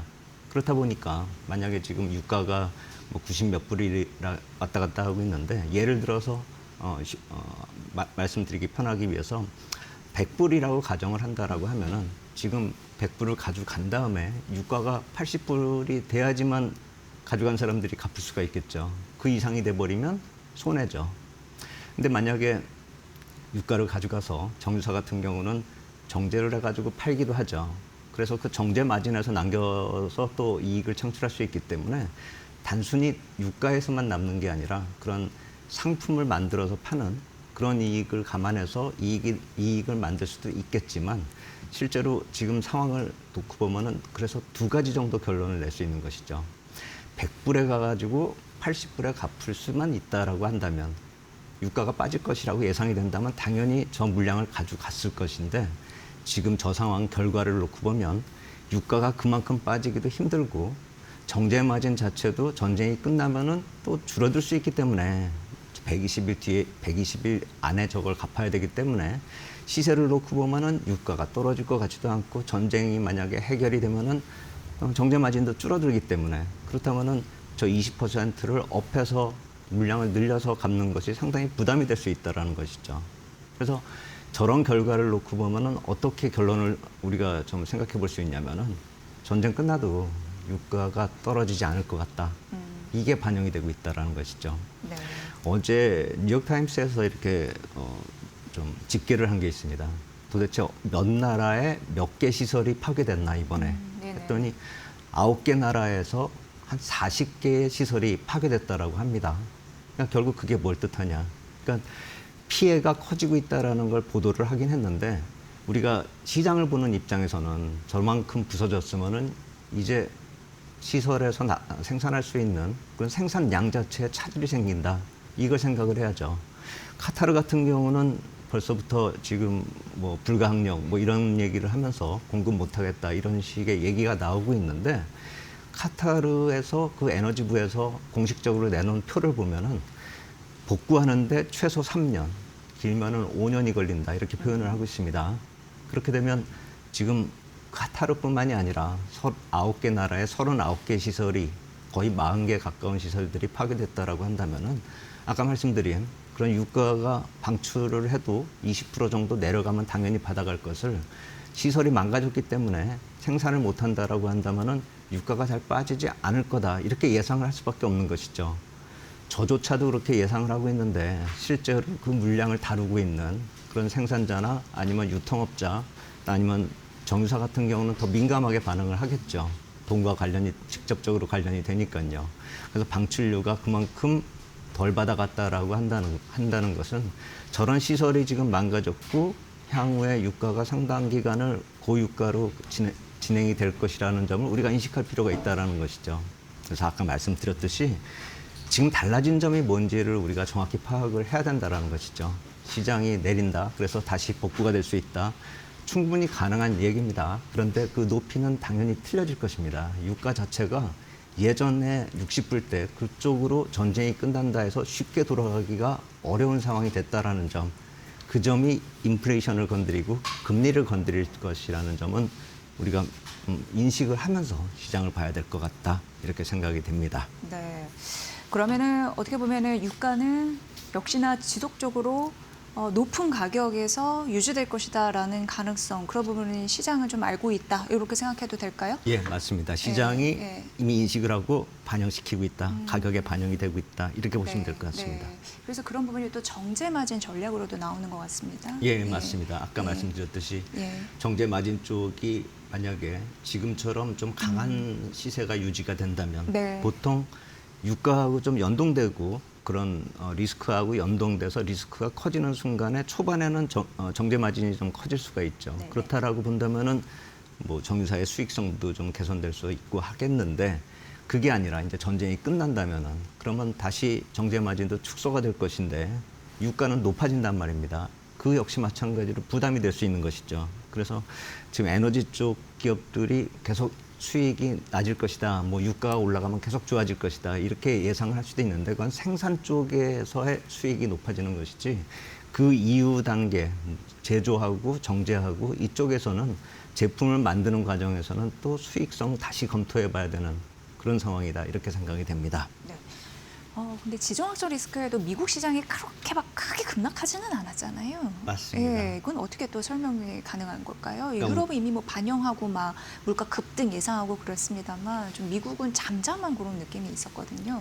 그렇죠. 예. 지난주에 이제 박스권에서 이탈하는 듯한 그런 모습을 보였거든요. 근데 그 이전까지만 하더라도 고공권에서 이렇게 박스권 정도 흐름이었단 말입니다. 뭐 다우뿐만이 아니라 나스닥, S&P 거의 다 비슷한 그런 고공권에서 있기 때문에 악재가 발생했는데 주가는 왜 안 빠져? 이렇게 생각하는 분들이 굉장히 많았어요. 네네. 그래서 불안하고 또 가지고 있는 사람도 불안하고 사고 싶은 사람들도 안 빠지니까 못 사고 뭐 이런 상황이었는데 저렇게 안 빠지는 이유가 뭔가 이렇게 따져보면은 기업이익이요. 기업이익이 예상치가 계속 올라가고 있단 말입니다. 보시듯이 저 표에서 이렇게 쭉 빠졌던 거는 지난 4월에 트럼프 대통령이 관세를 이제 나라별로 이렇게 적용하겠다 이렇게 했을 때는 예상치가 쭉 빠졌는데 그 뒤로는 계속 올라가고 있는 겁니다. 네. 전쟁이 나도 그 뒤로도 예상치가 점점 올라가고 있는 그런 추세죠. 그렇기 때문에 기업이익이 저렇게 전망이 좋게 나오기 때문에 안 빠지고 있는데 문제는 뭐냐면은 전쟁이 지속되고 그 여파가 점차 커지고 있단 말입니다. 저런 예상이 가능했었던 이유는 금리가 4%, 10년물 기준으로 미국 금리 4% 정도에 머무르고 그것이 인플레이션을 한 2.5%에 묶어둘 때 그때 저런 전망이 가능했었는데 지금은 그게 아니라 이제 금리가 4.3%를 넘어섰고 인플레이션 자체가 아까 22표를 보여드렸지만 3%까지 올라갈 수 있다는 그런 우려감이 반영이 되고 있습니다. 그렇다면 저런 전망이 이제 변화될 가능성도 우리가 생각을 해봐야 된다는 것이죠. 이제 추이가 꺾인다면 그리고 그것을 이미 시장이 반영을 시작했다 이렇게 볼 수도 있는 것이죠. 실제로 저 전망이 꺾이기 시작하면은 시장은 더 안 좋은 모습으로 진행이 될 수가 있는 것이죠. 그래서 지금 상황에서 트럼프 대통령 48시간 말씀을 하셨단 말입니다. 그 48시간이 지나면서 어떤 일이 진행이 되는가. 전쟁이 빨리 끝나고 마무리되고 금리 추이가 조금 완화되는 상승 추이가 완화되는 모습이나 유가가 안정되는 모습으로 돌아선다면 저런 기업 실적 전망이 계속 우상향할 수도 있다라고 생각이 되고 저런 모습은 우리나라하고도 연관이 됩니다. 우리나라도 기업 실적이 좋아질 것이라고 예상이 되는 상황인데 만약에 금리나 지금 인플레이션 자체가 우리 시장 쪽으로 영향을 진짜로 미치기 시작한다라고 한다면 저런 기업 실적에 대한 전망 자체도 우리가 좀 보수적으로 봐야 될 필요가 있다라는 것이죠. 그래서 또다시 말씀드리지만 초반에 말씀드렸었던 뭐가 달라졌는지 그게 높이를 얼마나 조정할지에 대해서는 이번 48시간 뒤에 어떻게 또 일이 진행되는지까지 좀 감안해서 그때 가서 다시 목표치 재조정할 필요가 있지 않을까 이렇게 생각이 됩니다. 네. 우리가 그러면 업종별로 좀 전략을 어떻게 세워야 할지 여기까지 좀 들어보도록 하겠습니다. 네. 예, 그래서 제가 또 다른 표를 하나 가져왔습니다. 그렇다면 이익이 좀 감소될 것이다 이렇게 예상을 한다면은 어느 업종 쪽이 좀 괜찮을까? 그걸 좀 살펴보면 S&P 500 기준으로 지금 기업이익 증가율이 어느 쪽이 좀 살아있나 이걸 놓고 보면은 맨 왼쪽에 있는 그 막대기가 높은 그쪽이 IT입니다. 결국 또 IT, AI 관련 이쪽이 시장을 끌고 간다 이렇게 봐야 될 텐데 가운데에 S&P 500의 전체 추이는 약간 키가 작아지고 있습니다. 그게 기업이익이 감소한다는 뜻이 아니라 예전에 예상했던 것보다 감소한다는 것입니다. 그렇기 때문에 주가가 약할 수밖에 없고 박스권에서 머무를 수밖에 없는 것이죠. 만약에 기업이익이 확 늘어난다라고 한다면 계속 탄력성 있게 상승을 할 수 있겠지만 기업이익 자체가 저렇게 박스권 안에 있다라고 한다면 주가 역시 마찬가지로 박스권에 있을 수밖에 없고 저렇게 키가 좀 상대적으로 큰 IT나 AI 관련 이쪽은 결국 시장의 주도력을 계속 유지할 것이다. 이렇게 볼 수밖에 없죠. 우리나라로 적용한다면 뻔한 얘기가 됐습니다. AI 관련주, 그다음에 IT, 반도체 이쪽이 돌아서야지만 시장에 갈 수 그렇죠. 있다. 네. 예, 이 점으로 우리가 좀 업종 정리를 좀 할 필요가 있지 않을까 이렇게 생각이 됩니다. 네. 대외 변동성 이런 부분에 이제 취약한데 그게 내부적으로 기업 실적이 또 탄탄하면 방어 그 쿠션의 역할을 하잖아요. 그런 의미에서 우리 시장은 좀 안전한데 오늘 시장 이렇게 고꾸라진 게 약간 아쉽기는 합니다. 맞습니다. 네. 네. 근데 유가 상승, 금리 상승 우려에 따른 전략 또 AI에 또 담겨 있으니까 그런 부분도 잘 풀어보시면 좋을 것 같고요. 오늘 이 시간 김영진 SBM 리서치 대표와 함께 알아봤습니다. 다음번에도 중요 경제 펀더멘트 꼭 짚어주십시오. 네, 네, 고맙습니다. 감사합니다.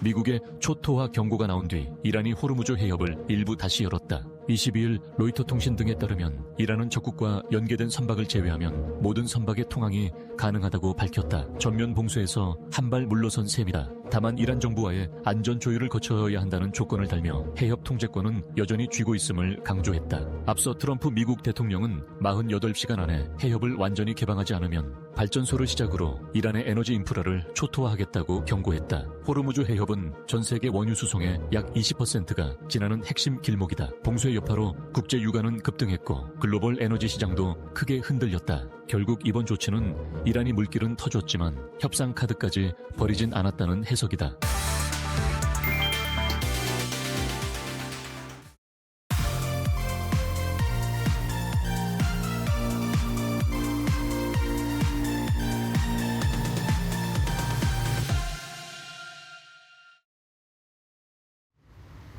트렌드를 보면 돈이 보인다. 안녕하세요. 마켓나우 트렌드 속으로 김수현입니다. 오늘의 트렌드는 바로 요즘의 여행 트렌드입니다. 요즘 여행 트렌드를 보면요. 어디를 가는지보단 왜, 그리고 어떻게 가느냐가 훨씬 중요해지고 있습니다. 글로벌 MZ세대 데이터를 보면 여행지를 고를 때 가장 먼저 보는 건 날씨와 분위기입니다. 여기에 현지 음식, 그리고 또 취향과 맞는 경험인지까지 같이 보는데요. 특히 Z세대는 음식보다도 자신의 취향에 맞는지 그 여부를 더 중요하게 보는 흐름이 뚜렷하게 나타나고 있습니다. 그런데 흥미로운 건 여기서부터입니다. 여행지를 고르는 단계에서는 감성이 중요했다면 실제로 여행을 계획하는 단계에서는 완전히 그 기준이 바뀝니다. 가장 먼저 고려하는 건 개인 안전이고요. 그 다음이 일정 관리의 편의성과 이동, 예약 같은 인프라입니다.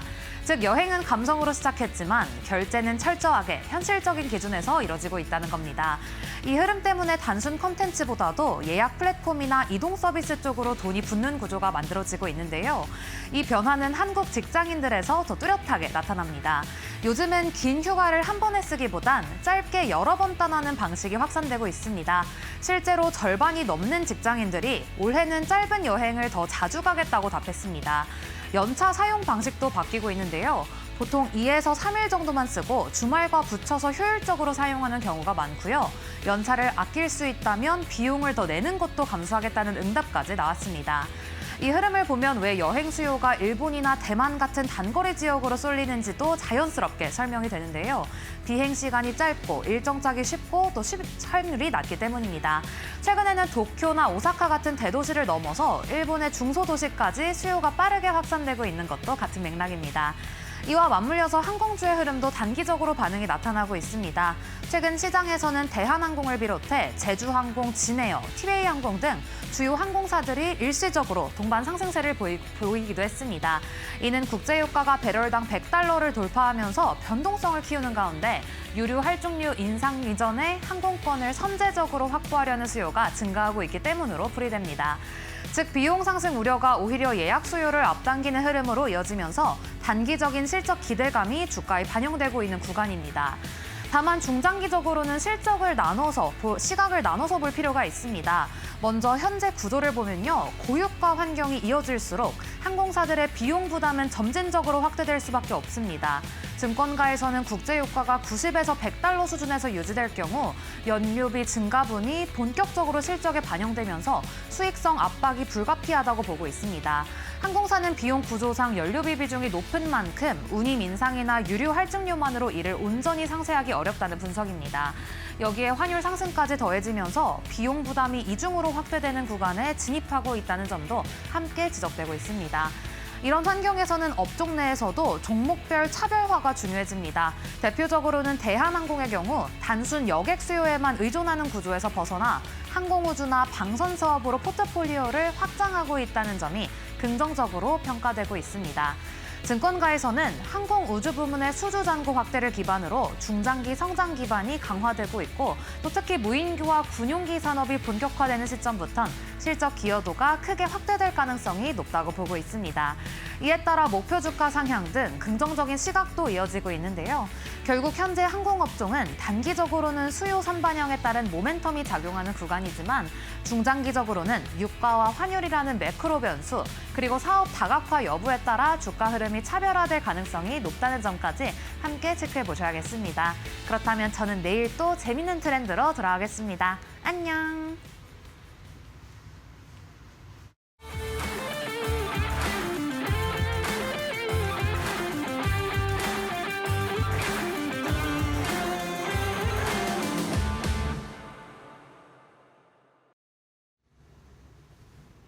안녕하세요. 마켓마블 신일섭입니다.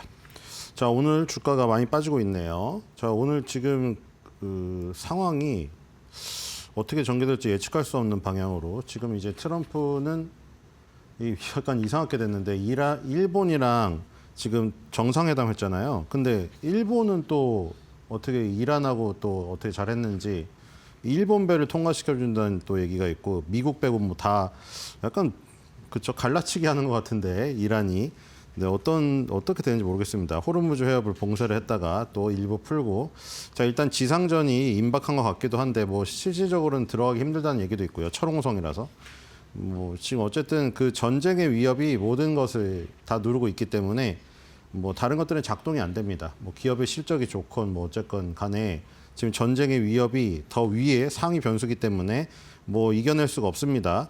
자 오늘 일부 종목들만 가고 있는데 자, 일단 코스피에서는 425위, 시가총액 상위가 엄청 낮죠, 순위가. 425위에 TMC라는 종목이 있는데 17% 급등하고 있습니다. 지금 뭐 흥하해운이라는 종목도 있는데 아마 지금 이런 것들이 다 약간 조선에 관련된 것들이거든요. 근데 그 흥하해운도 그렇고 TMC도 그렇고 그 액체 그러니까 이른바 이제 원유라던가 아니면은 그 화학 있죠. 화학 제품을 운반하는 선박에 관련된 그 조선 기자재 업체들이거든요. 아니면은 그 해운 업체라던가 그런 것들이 움직이는 것으로 봐서는 아마 호르무즈 해협의 어떤 그 봉쇄에 관련된 부분으로 움직이는 게 아닌가. 지금 정확히 뭐 나온 건 없는데요. 어쨌든 TMC 보겠습니다. 오늘 급등을 하고 있기 때문에 네, 거의 500위 가까이 가야 나오죠. 자, 보겠습니다. 425위. 뭐 그냥 금방 찾아요. 근데 사실 지금 오늘 오르는 종목 숫자 자체가 거의 없기 때문에 내리다 보면은 빨간색이 걸리는 게 몇 개 없거든요. 자, TMC 보겠습니다. 일단 굉장히 좀 파이가 작네요. 그렇죠? 전체적으로. 뭐 실적 부분도 그렇고 재무 부분도 그렇고 과거 실적, 배당, 그리고 가치 전부 다 굉장히 작습니다. 원이 굉장히 작고요. 좀 이게 크고 옆으로 많이 퍼져 있을수록 좋은 거죠. 자, TMC는 이런 모습이고요. 자, 뒤로 가보겠습니다. 자, 얼마나 돈을 벌고 있나 봅시다. 네, 356억 매출 나오고요. 많이 안 나오네요. 356억 매출인데 325억이 빠지니까 아 이것도 또 그쵸. 요즘에 많이 봤던 철강조선 특징적이네요. 그쵸. 원가가 너무 이게 사실 이것만 보면은 왜 장사를 하는지 의문이 들 정도로 그쵸. 철강이나 조선은 원가가 너무 높습니다.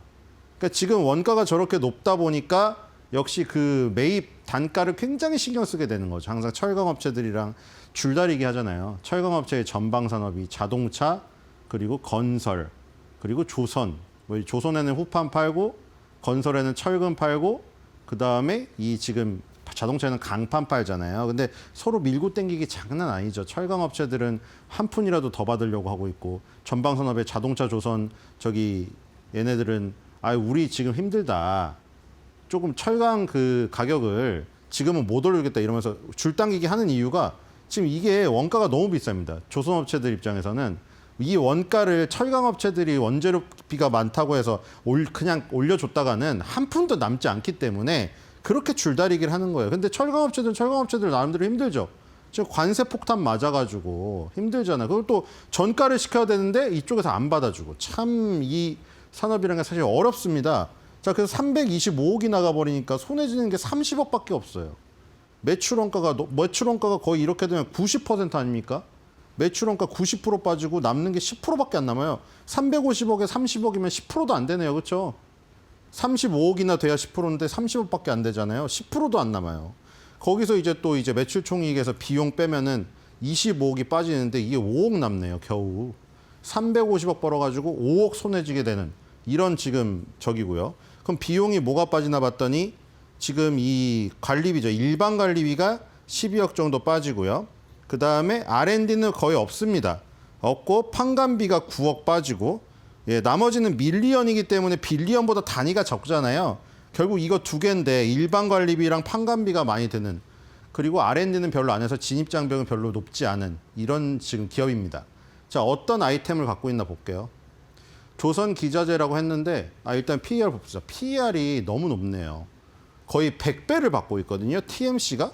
자, 대원케이블이라는 업체가 59.2배, 비치로텍이 47.5배, GNC 에너지가 14배를 받고 있는데 TMC가 막 그렇게 막 무슨 인기 있고 이 업종에서 탁월한 기업은 아닌데도 100배를 받고 있다는 건 좀 너무 좀 과하지 않나 이런 생각이 듭니다. 그렇죠? 피어 에버리지가 32배로 나오고 있잖아요. 평균의 3배를 받고 있습니다. 그렇죠? 생각해 볼 문제인데요. 자, 아이템을 보겠습니다. 조선기자재인데 어떤 아이템이냐? 뭐 해양 쪽이라고 할 수도 있겠죠. 아까 말한 대로 액체 운반선이죠. 흥하해운도 특히나 액체 운반선을 보통 그 용선해주는 그 회사거든요. 얘는 액체 운반선에 부품을 납품하는데 딱 봐도 뭔가 이거 케이블 그거죠. 여기 뒤에 피복이 있고 피복 안에를 이제 보여주는 건데 그래픽으로 여기에 막 심 같은 게 막 돌려져 있잖아요.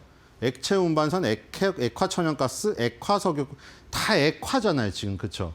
뭔가 가스에 관련된 것도 있고 그렇죠. 그러니까 뭔가 지금 그쪽에 연관되어 있죠. 이란하고 막 카타르 가스전 보복 공격에다가 호르무즈 해협 봉쇄해가지고 지금 원유에서 가스로 넘어가는 그쪽에서 뭔가 자극이 된 것 같은데 S로트라는 제품이에요. 이게 선박용 케이블 제품이고요. 요거 말고도 다양하게 있는데 선박용 케이블 일단 하나 띄워놨습니다. 그래서 요런 쪽에 뭔가 지금 자극을 받은 것 같아요. 지금 오늘. 그렇죠? 자, 뒤로 가보겠습니다. 자, 이슈를 지금 정리를 해놨는데 지금 그래서 이런 것에 이 영향을 받지 않았을까. 일단 유가가 급등하고 있고 그래서 원래 보통 우리 그냥 일반적인 상황에서 유가가 지금 이제 전쟁 때문이라 전쟁 그래픽을 넣어놨는데 전쟁이 아니라 유가가 자연스럽게 오르는 경제가 좋아진 상황이면 이제 해양 케이블을 막 깔아가지고 그렇죠? 매설을 해가지고 밑으로 해저 케이블로 왔다 갔다 하고 뭐 그것도 있기 때문에 그런 쪽에 자극을 받습니다. 근데 지금 전쟁으로 인해서 유가가 폭등했고 AI 수요도 있거든요. AI 수요도 있고 그래서 해양 케이블 수혜가 있다. 그래서 지금 주가가 급등하고 있는 지금 상황입니다. 자, 그래서 이게 경제 선순환이면 좋은데 지금 약간 급작스러운 외부 변수 때문에 이런 부분이 생긴 것 같습니다. 자, 커뮤니티 볼게요.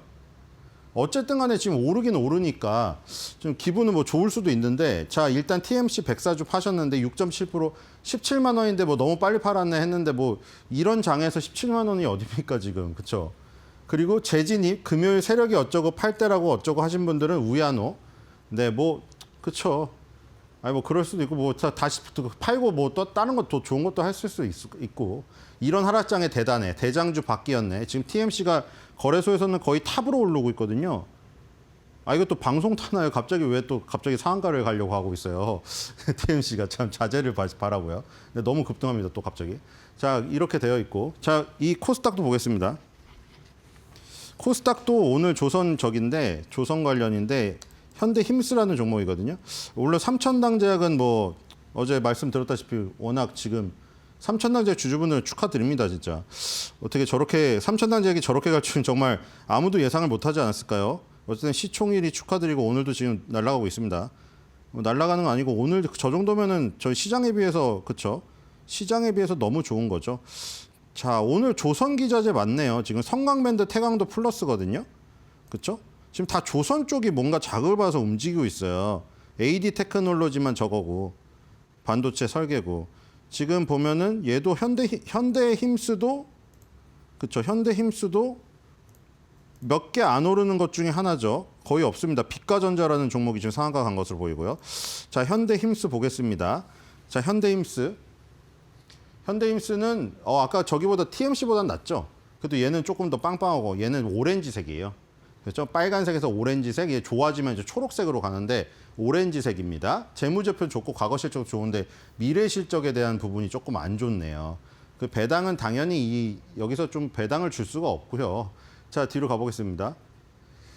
자, 얼마나 돈을 버나 여기도?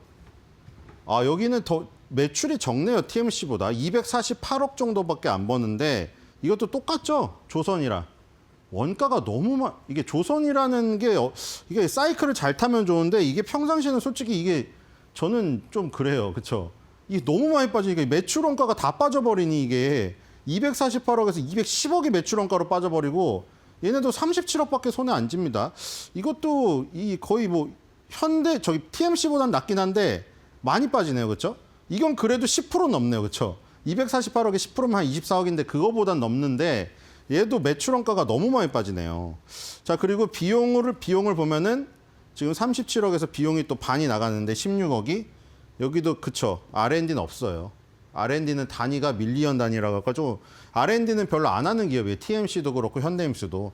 여기도 일반 관리비가 5억 들고 지금 판관비가 3억 정도 들고.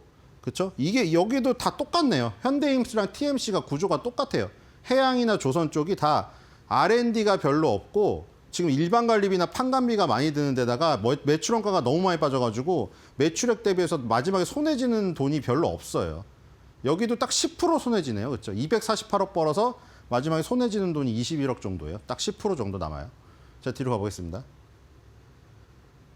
자, 이것도 현대힘스도 또 높군요. 현대힘스도 30배가량 받고 있는데 STX 엔진이 27배고 그리고 전진건설 로봇이 25.9배 이렇게 되어 있네요. 그렇죠?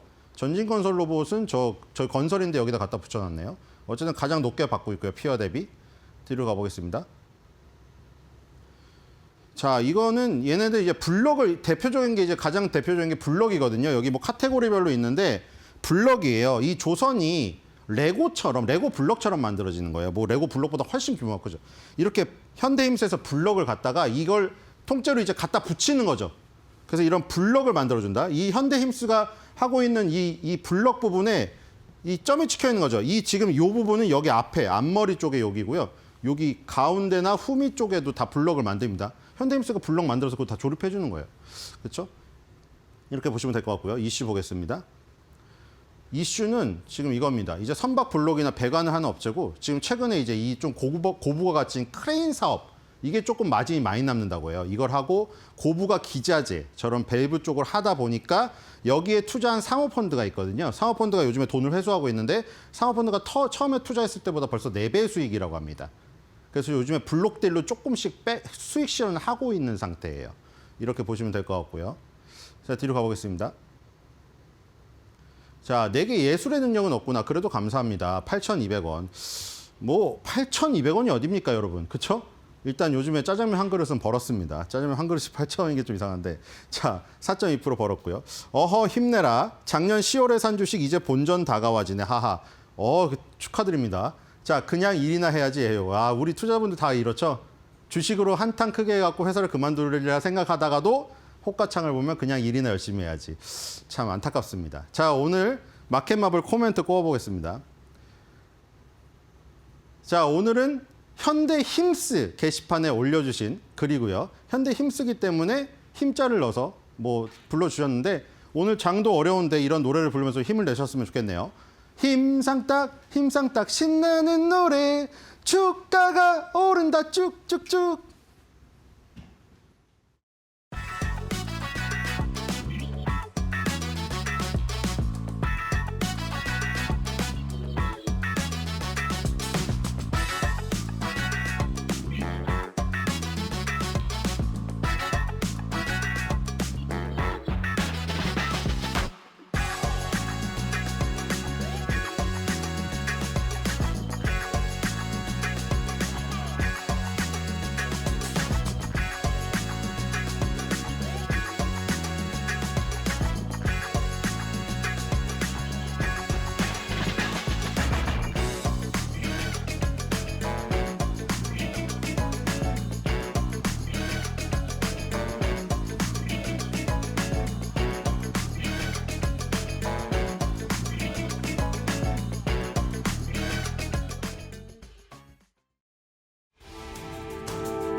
기관을 초토화하겠다는 트럼프 대통령의 강경 발언까지 나오면서 전쟁 리스크가 다시 부각되고 있습니다. 코스피는 5,500선이 붕괴됐고 매도 사이드카까지 발동됐습니다. 국제유가는 연일 상승하며 미국의 금리 인상 시나리오까지 다시 고개를 들고 있는 상황인데요. 이렇게 인플레이션 압력이 차차 부각되는 가운데 시장은 오늘 숨고르기에 들어갔습니다. 현재 양지수 상황 바로 열어보시죠.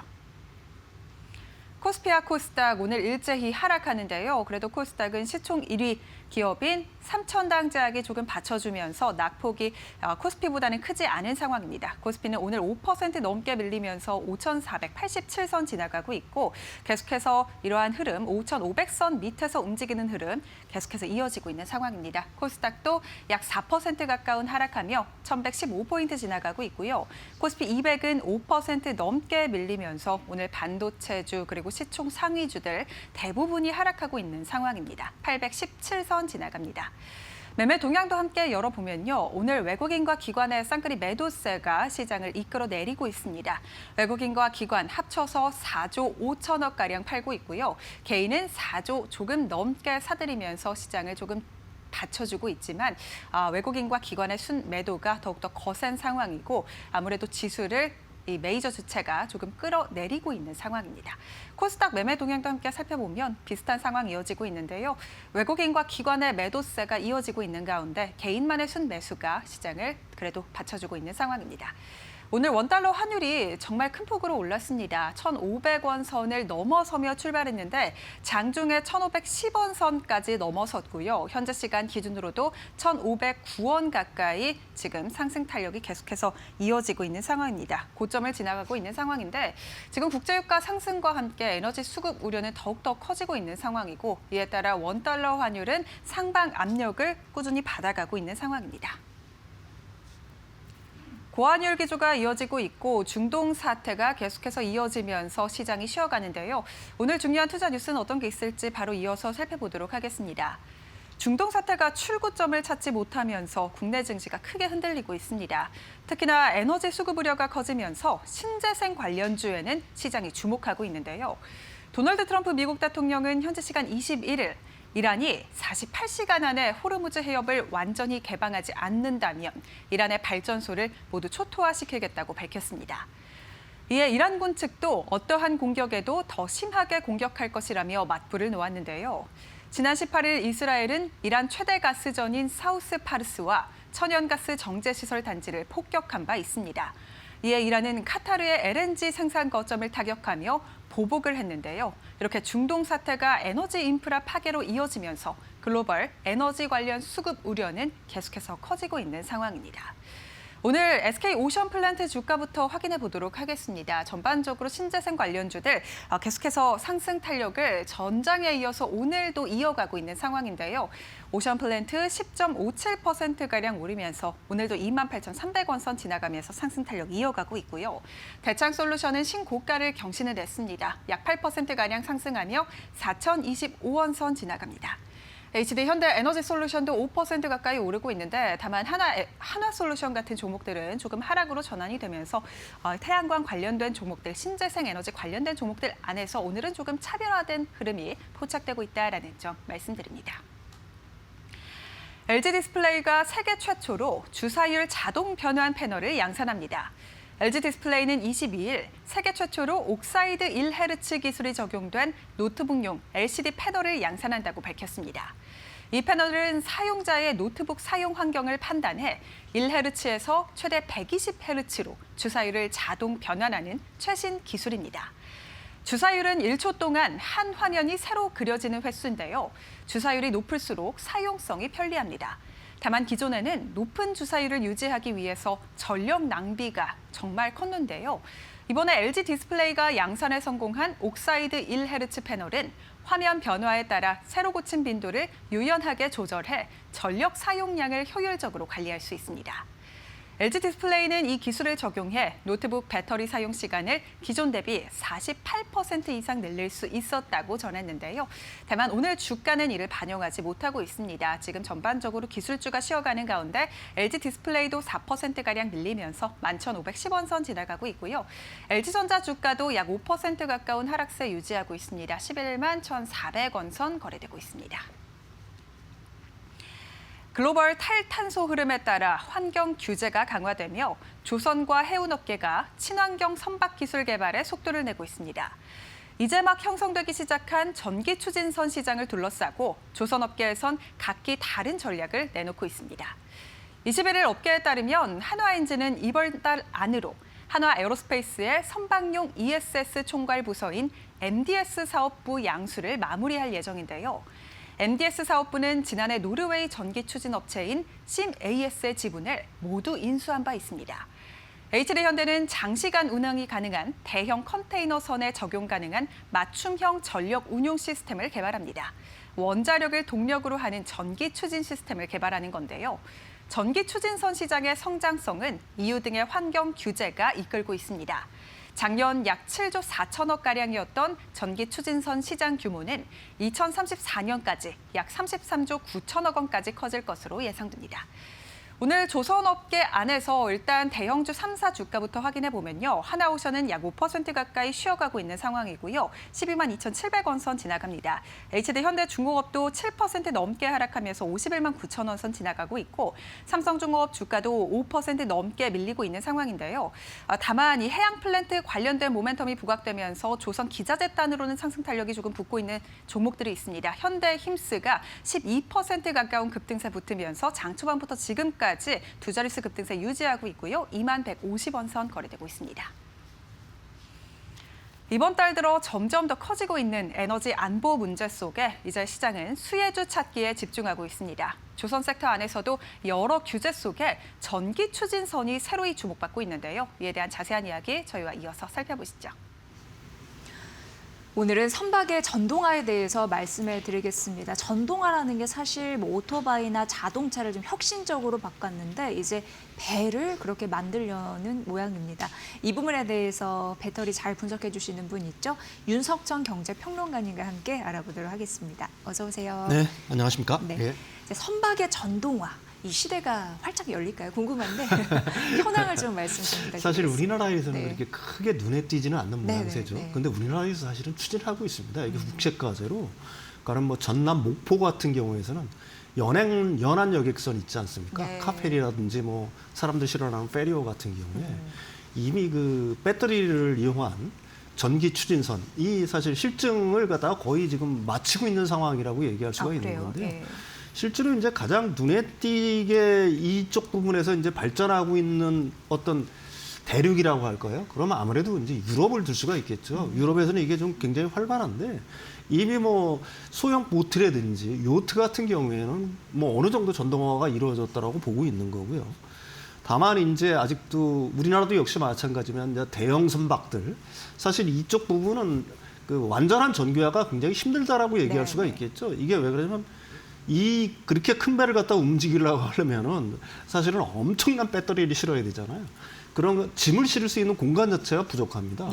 그러니까 결국은 이제 하이브리드 방식으로 나갈 수밖에 없다. 가령 뭐 에탄올이라든지 암모니아 같은 친환경 연료로 일단은 가고, 그 부분을 갖다 일정 부분 대체할 수 있는 ESS를 탑재하는 방향으로 일단 가고는 있다. 이렇게 보고 있는 거고요. 근데 이제 요즘 눈에 띄고 있는 분야는 소형 페리라든지 중형, 아까도 얘기했지만 연안 여객선, 아니면 뭐 중형 어떤 카페리호 같은 경우에는 충분히 이제 그 전동화가 가능하다.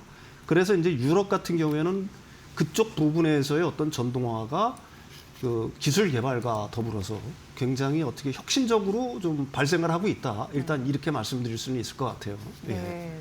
그렇다면은 최근 선도 기업 이런 부분도 좀 알아보면 좋을 것 같아요. 네, 그래서 현재적으로 좀 자리를 깔고 있는 기업이 어디인지. 네. 그래서 지금 좀 오늘은 좀 재미있는 얘기도 할 겸 좀 무겁지 않은 얘기를 갖다가 선택을 했는데요. 네.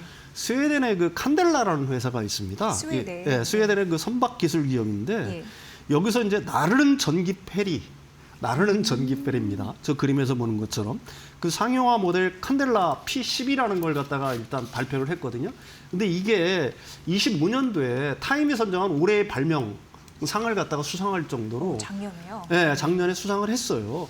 이게 뭐냐면 세계 최초의 양산형 수중위기인데, 수중위기라는 말이 좀 어렵죠. 이게 하이드로포일이라는 말인데 물속에 비행기 날개가 있다는 정도로만 일단 이해를 하시면 됩니다. 수중이. 예, 수중이. 그러니까 물 아래 비행기 날개가 있다. 이렇게 네. 생각하시면 되는 거고요. 이게 운행을 하게 되면 일정 노트 이상, 한 16노트 이상이 되게 되면은 물 위로 저 그림에서 보는 것처럼 1m 정도 뜹니다. 예. 1m 정도 떠가지고 쭉 물 위를 날아가는 것처럼 보이기 때문에 나르는 배라는 별명이 붙었던 거고요. 이게 이제 스웨덴에서 하지 않습니까? 스웨덴 스톡홀름 같은 데서는 지금 이제 대중교통수단으로 쓰이고 있는 거고요. 이게 이제 노르웨이라든지 아니면은 그 중동 사우디아라비아의 네옴시티라든지 아니면 뉴질랜드 등으로 이게 좀 확장하고 있는 중이라고 얘기할 수가 있는 거거든요. 그럼 이게 여러분들 의아하실 거예요. 도대체 어떻게 이게 배가 나를까? 그러니까요.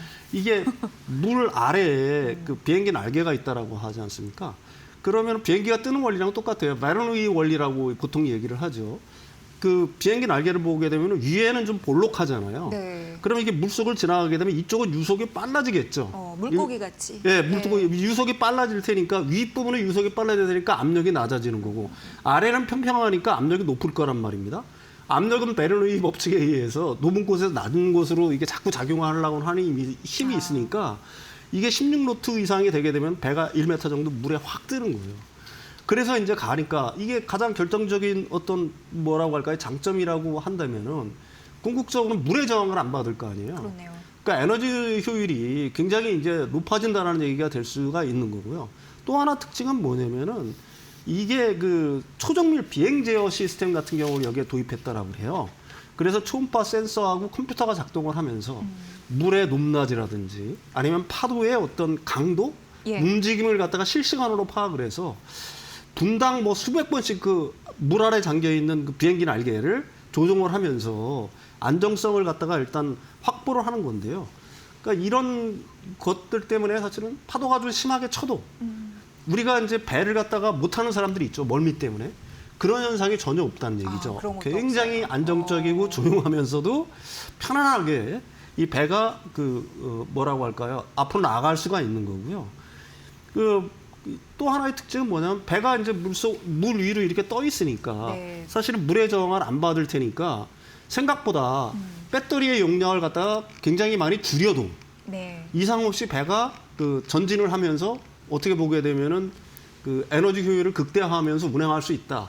이게 이제 이 P12의 장점이라고 얘기할 수가 있는 겁니다. 저기 지금 가는 거 보이시죠? 칸델라 P12. 네. 예. 약간 전기 자동차 타는 느낌? 그 정도 드는 것 같아요. 그렇죠. 이게 네. 지금 물 위로 점점 좀 뜨죠. 이게 네, 16노트 네. 정도 되면 이렇게 물 위로 떠가지고 가는 겁니다. 예.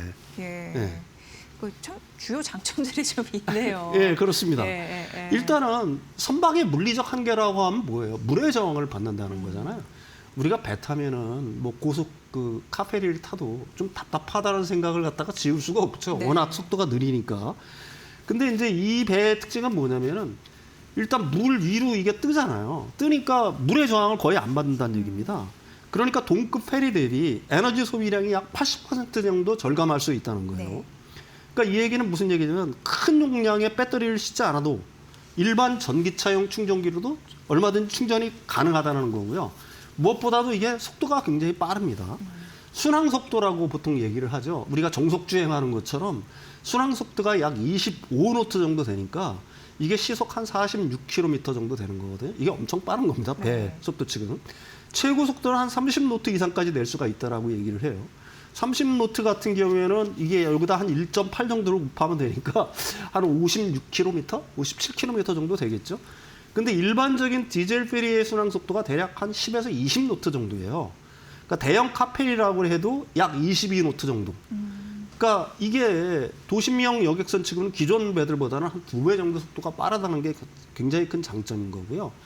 최근에 실험을 한번 해봤어요. 그래서 스웨덴 고덴브루크에서 노르웨이 오슬로까지 300km를 갖다가 주행을 했습니다. 그러니까 이게 그 전 세계에서 가장 긴 전기 여객선 항해 기록을 갖다가 세웠다는 거고요. 아까 앞에서도 말씀드렸듯이 그 또 하나의 장점은 뭐냐면 압도적인 승차감과 무서움이라고 얘기할 수가 있는 겁니다. 예. 굉장히 편안하게, 그러니까 흔들림이 없으니까. 또 하나는 이게 배가 보통 우리가 일반적으로 생각하는 선박 같은 경우에는 이렇게 지나가면 옆으로 잔물결들이 엄청나게 생기죠. 네. 이게 사실은 해안 침식이라든지 이런 거에 어떤 원인도 되는 거고 환경 오염의 원인도 되는 거거든요. 이런 부분을 갖다가 완전히 극복을 해놨다. 저기 보시는 것처럼 거의 물결이 안 생기지 않습니까? 잔물결 정도. 네, 잔물결 네. 정도 이게 지나가는 쪽에 그 잔물결 정도만 생기지 거의 물결이 안 생긴다는 얘기거든요. 그러니까 이쪽 부분에서 굉장히 큰 강점을 갖고 있다. 이렇게 얘기할 수가 있습니다. 네. 스웨덴 기업의 칸델라 페리 이런 네네. 부분에 대해서 네, 말씀해 그렇습니다. 주셨는데 네. 배터리도 굉장히 중요한 동력이잖아요. 예, 그렇습니다. 네, 그 스펙 이런 부분도 궁금해지는데요. 이게 네. 보통 이 정도 페리오 같으면은 보통 수천 킬로와트 아워의 배터리를 달았어야 됐었어요. 과거에는. 우리나라에서 지금 연안역에서 실험하는 것들도 사실 엄청 큰 배터리를 갖다가 달거든요. 근데 이 그 P12 같은 경우에는 252킬로와트 아워 용량의 배터리입니다.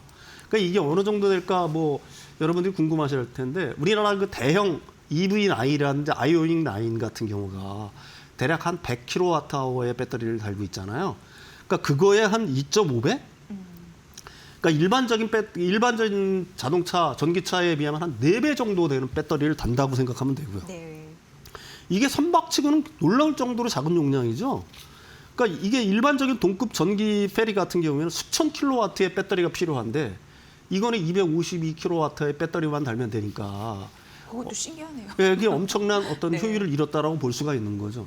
왜 그러냐면 물 위를 뜨기 때문에 그러는 겁니다. 이게 물 속에 담겨 있다면 엄청난 출력을 쏟아야지 배가 앞으로 나아갈 거 아니에요.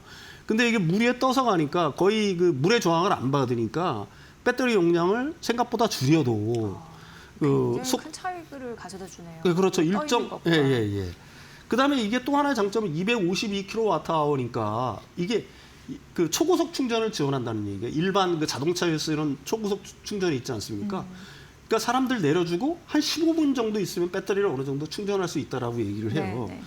그러니까 뭐 잠깐 사람들 그 하선시킬 때 배터리 충전하면은 하루 종일이라도 이게 돌아다닐 수 있다는 얘기입니다.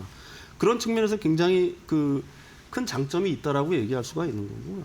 아까도 말씀드렸듯이 이렇게 작은 비교적 적은 배터리를 달고서도 이렇게 어떤 고효율을 갖다가 낼 수 있는 건 그 수중식 시스템, 다시 말해서 그 물 위를 떠서 날아가는 어떤 이런 그 어떤 혁신적인 기술 때문에 그만큼 그 에너지 효율을 높일 수 있었다 이렇게 말씀드릴 수가 있는 거죠. 예. 네.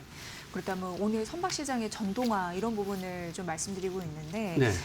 배터리 수요 이런 부분에서 굉장히 궁금해집니다. 앞으로의 전망 어떨까요? 그렇습니다. 이게 또 뭐- 대중화돼야지 예. 또 문제가 있을 거예요. 예, 이게 사실은 지금은 이제 우리가 눈에 거의 보이지 않지만 선박 시장의 배터리 수요는 사실은 전기차 시장에 버금갈 만큼 커질 수 있는 개연성이 있다라고 뭐 볼 수밖에 없는 거죠. 왜 그러냐면 선박 같은 경우에는 덩치가 워낙 크잖아요. 아까 그 지금 그 P12 그 나르는 전기 페리 같은 경우에는 사실은 혁신적인 기술, 물 위를 나르는 기술을 채용했기 때문에 비교적 작은 배터리를 쓰고도 한 252kWh 정도의 배터리를 쓰고도 엄청난 효율을 낼 수 있는 거지만은 일반적인 그 선박 같은 경우에는 사실은 굉장히 많은 용량의 큰 용량의 배터리가 들어가야 됩니다. 일단 중대형 연안 화물선이라든지 카페리 같은 경우에는요. 이게 이제 무슨 말이냐면 우리나라에서 이런 배들이 많죠.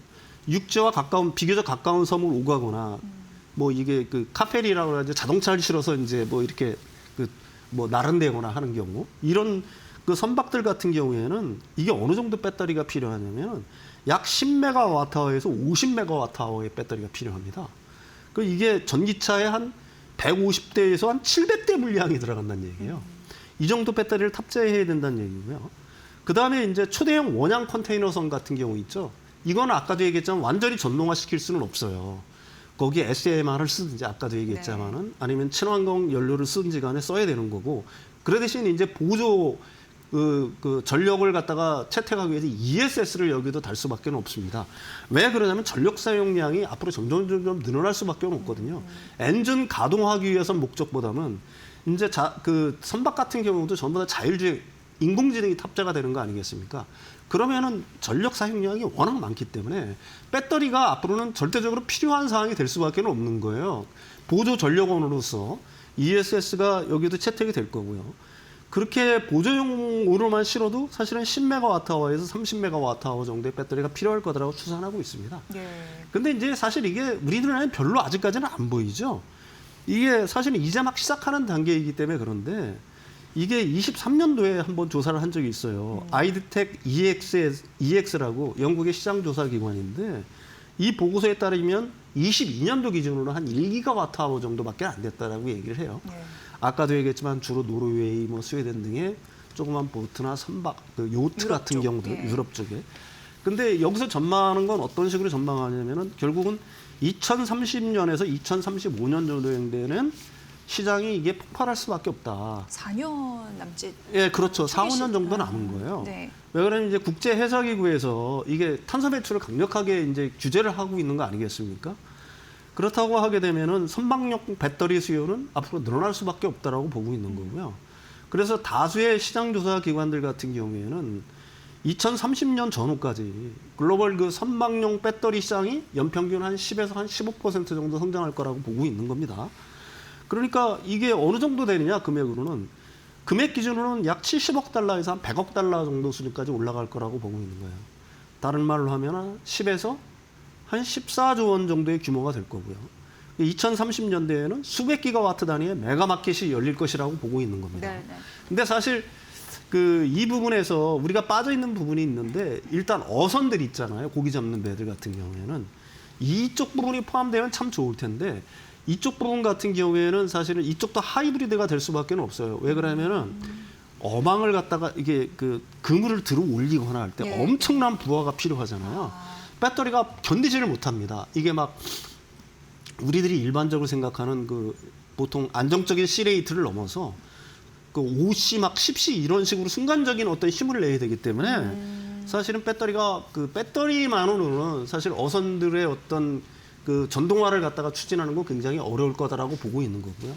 그럼에도 불구하고 일부는 이제 보조 배터리, 보조 전력원으로 해서 앞으로 점점 채용이 될 수밖에 없겠죠.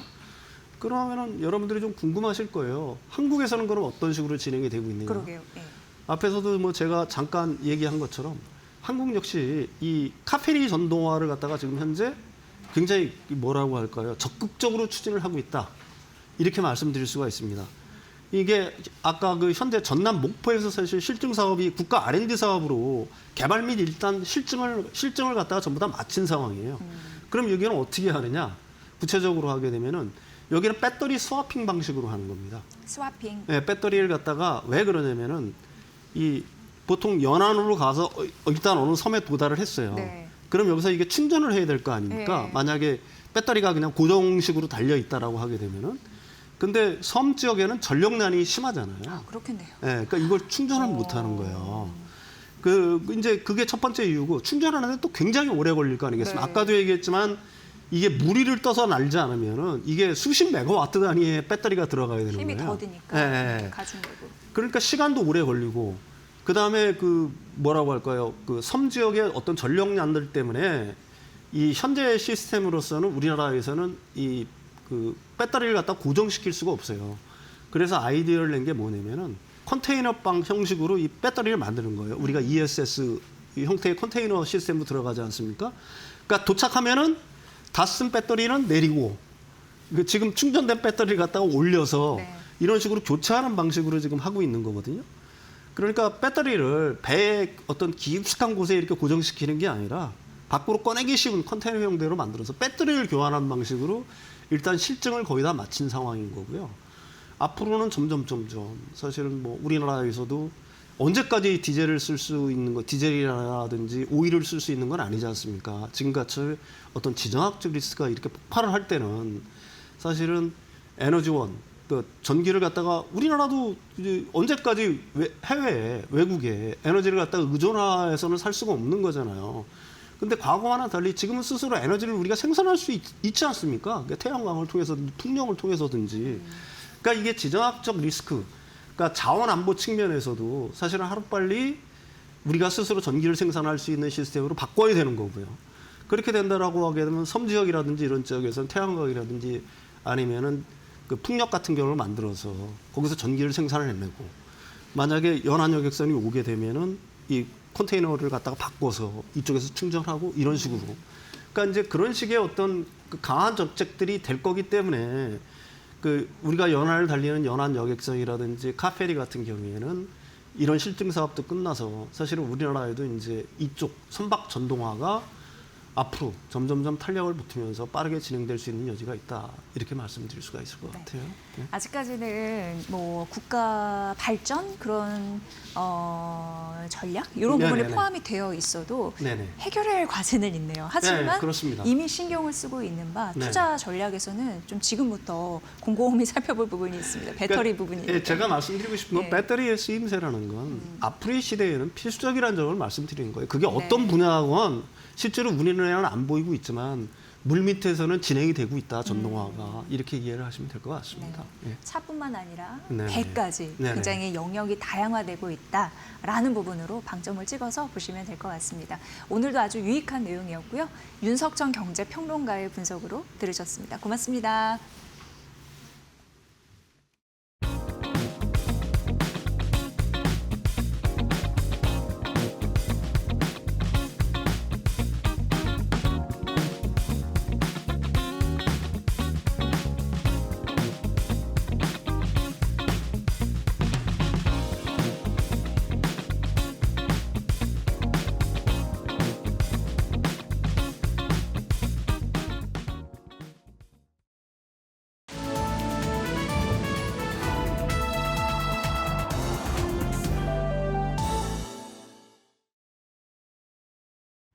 안녕하세요. 증시 날씨 전해드리는 마켓웨더 김수현입니다.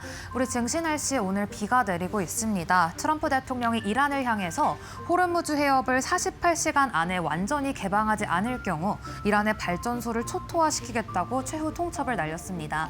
이란도 가만히 있지 않았는데요. 이란은 발전소를 파괴할 경우 해협을 아예 폐쇄해버리겠다며 반발에 나선 상황입니다. 이러한 중동 리스크로 인해 오늘 코스피 장중에 매도 사이드카가 발동되며 5,400선까지 밀렸습니다. 오늘의 시장 분위기 다음 장에서 더 자세하게 살펴보시죠. 오늘은 반도체주 비가 내리고 있습니다. 아무래도 지난 뉴욕 증시에서 필라델피아 반도체 지수가 2% 넘게 빠졌습니다. 또 마이크론 그리고 엔비디아가 3%에서 4% 가까운 낙폭을 기록하자 오늘 국내 반도체 투톱도 약세 흐름 보이고 있는데요. 그 가운데 호재성 이슈는 있었습니다. 3월 1일부터 20일까지의 수출입 데이터가 나왔는데 중동 사태에도 불구하고 반도체가 전년 동기 대비 163.9% 증가하며 역대 최대 실적을 기록했습니다. JP모건도 삼성전자 그리고 SK하이닉스에 대해서 목표 주가를 각각 30만 원 그리고 155만 원으로 제시했다는 점 투자하실 때 참고해 보셔야겠고요. 오늘은 통신 장비주가 맑은 보이고 있습니다. 이 인공지능 데이터 센터 확충 그리고 또 차세대 6G 통신 인프라 구축에 필수적인 광부품을 만드는 기업들이 오늘 강한 매수세가 쏠리며 시장에 이 뜨거운 관심을 받고 있습니다. 오늘은 유가 그리고 가스 관련주도 맑음을 보이고 있는데요. 세계 LNG 공급의 약 20%를 차지하고 있는 카타르가 호르무즈 해협 봉쇄로 인해 수출을 중단했습니다. 그 가운데 카타르의 라스라판 대형 LNG 시설이 이란 공격으로 인해서 막대한 영향을 받았다는 언론 보도도 나왔는데요. 일각에서는 복구에는 최대 5년이 걸릴 수도 있다는 전망이 나오면서 오늘 국내에서는 관련된 종목들이 맑음 보이고 있습니다. 이어서 해운주도 마찬가지로 같은 이슈 소화하면서 강한 햇살을 받고 있습니다. 최근 한 달간 해운 운임이 40% 급등을 했습니다. 해운주가 전쟁 수혜주로 부각이 되면서 오늘도 시장 안에서는 맑음 보이고 있고요.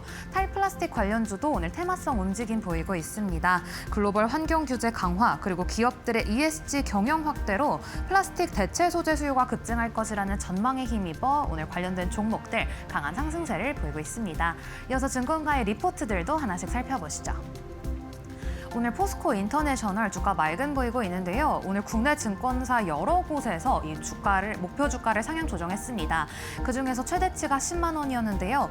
공통된 의견은 중동 전쟁이 장기화될 경우 미얀마 가스전 그리고 인천 LNG 복합 발전기를 운영하고 있는 포스코 인터내셔널이 수혜를 볼 것이라고 전망을 했습니다.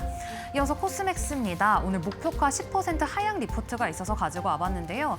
오늘 한국투자증권에서는 반도체 주로의 수급 쏠림 쏠림 현상, 그리고 또 전쟁으로 인해서 원가 부담이 확대되고 있다며 코스맥스의 목표 주가를 하향 조정했습니다. 이어서 펄어비스입니다. 지난주 금요일에 붉은 사막을 출시한 가운데 출시를 앞두고 출시 전날 그리고 출시한 당일에 낙폭이 과도했었죠. 오늘 NH투자증권에서는 초기 판매량이 200만 장으로 예상보다는 양호했다며 목표 주가를 19% 상향 조정했습니다. 이어서 특징주도 계속해서 살펴보시죠. 오늘 삼천당제약 맑은 보이고 있는데요. 지난주 금요일에 에코프로를 제치고 코스닥 시총 1위로 올라섰습니다. 오늘도 52주 신고가를 기록하는 등 추가적인 매수세가 붙는 점 확인되고 있고요.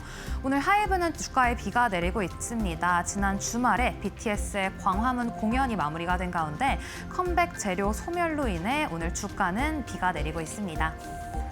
이어서 특징주 계속해서 보시면요. 삼성 E&A, 밸류업 공시와 사업 재편 기대감으로 맑은 보이고 있고요. 빛과 전자, 12 발행과 감사를 적정 평가받으며 주가는 2거래일 상한가 기록했습니다. 이상 증시 날씨 전해드렸습니다. 네, 월요일 검은 월요일이긴 한데 힘을 내시고요. 저희 변동성 파고 언제쯤 끝날 수 있을지 그 관련 전략들 잘 챙겨서 오겠습니다. 내일 오전 10시에 뵙겠습니다.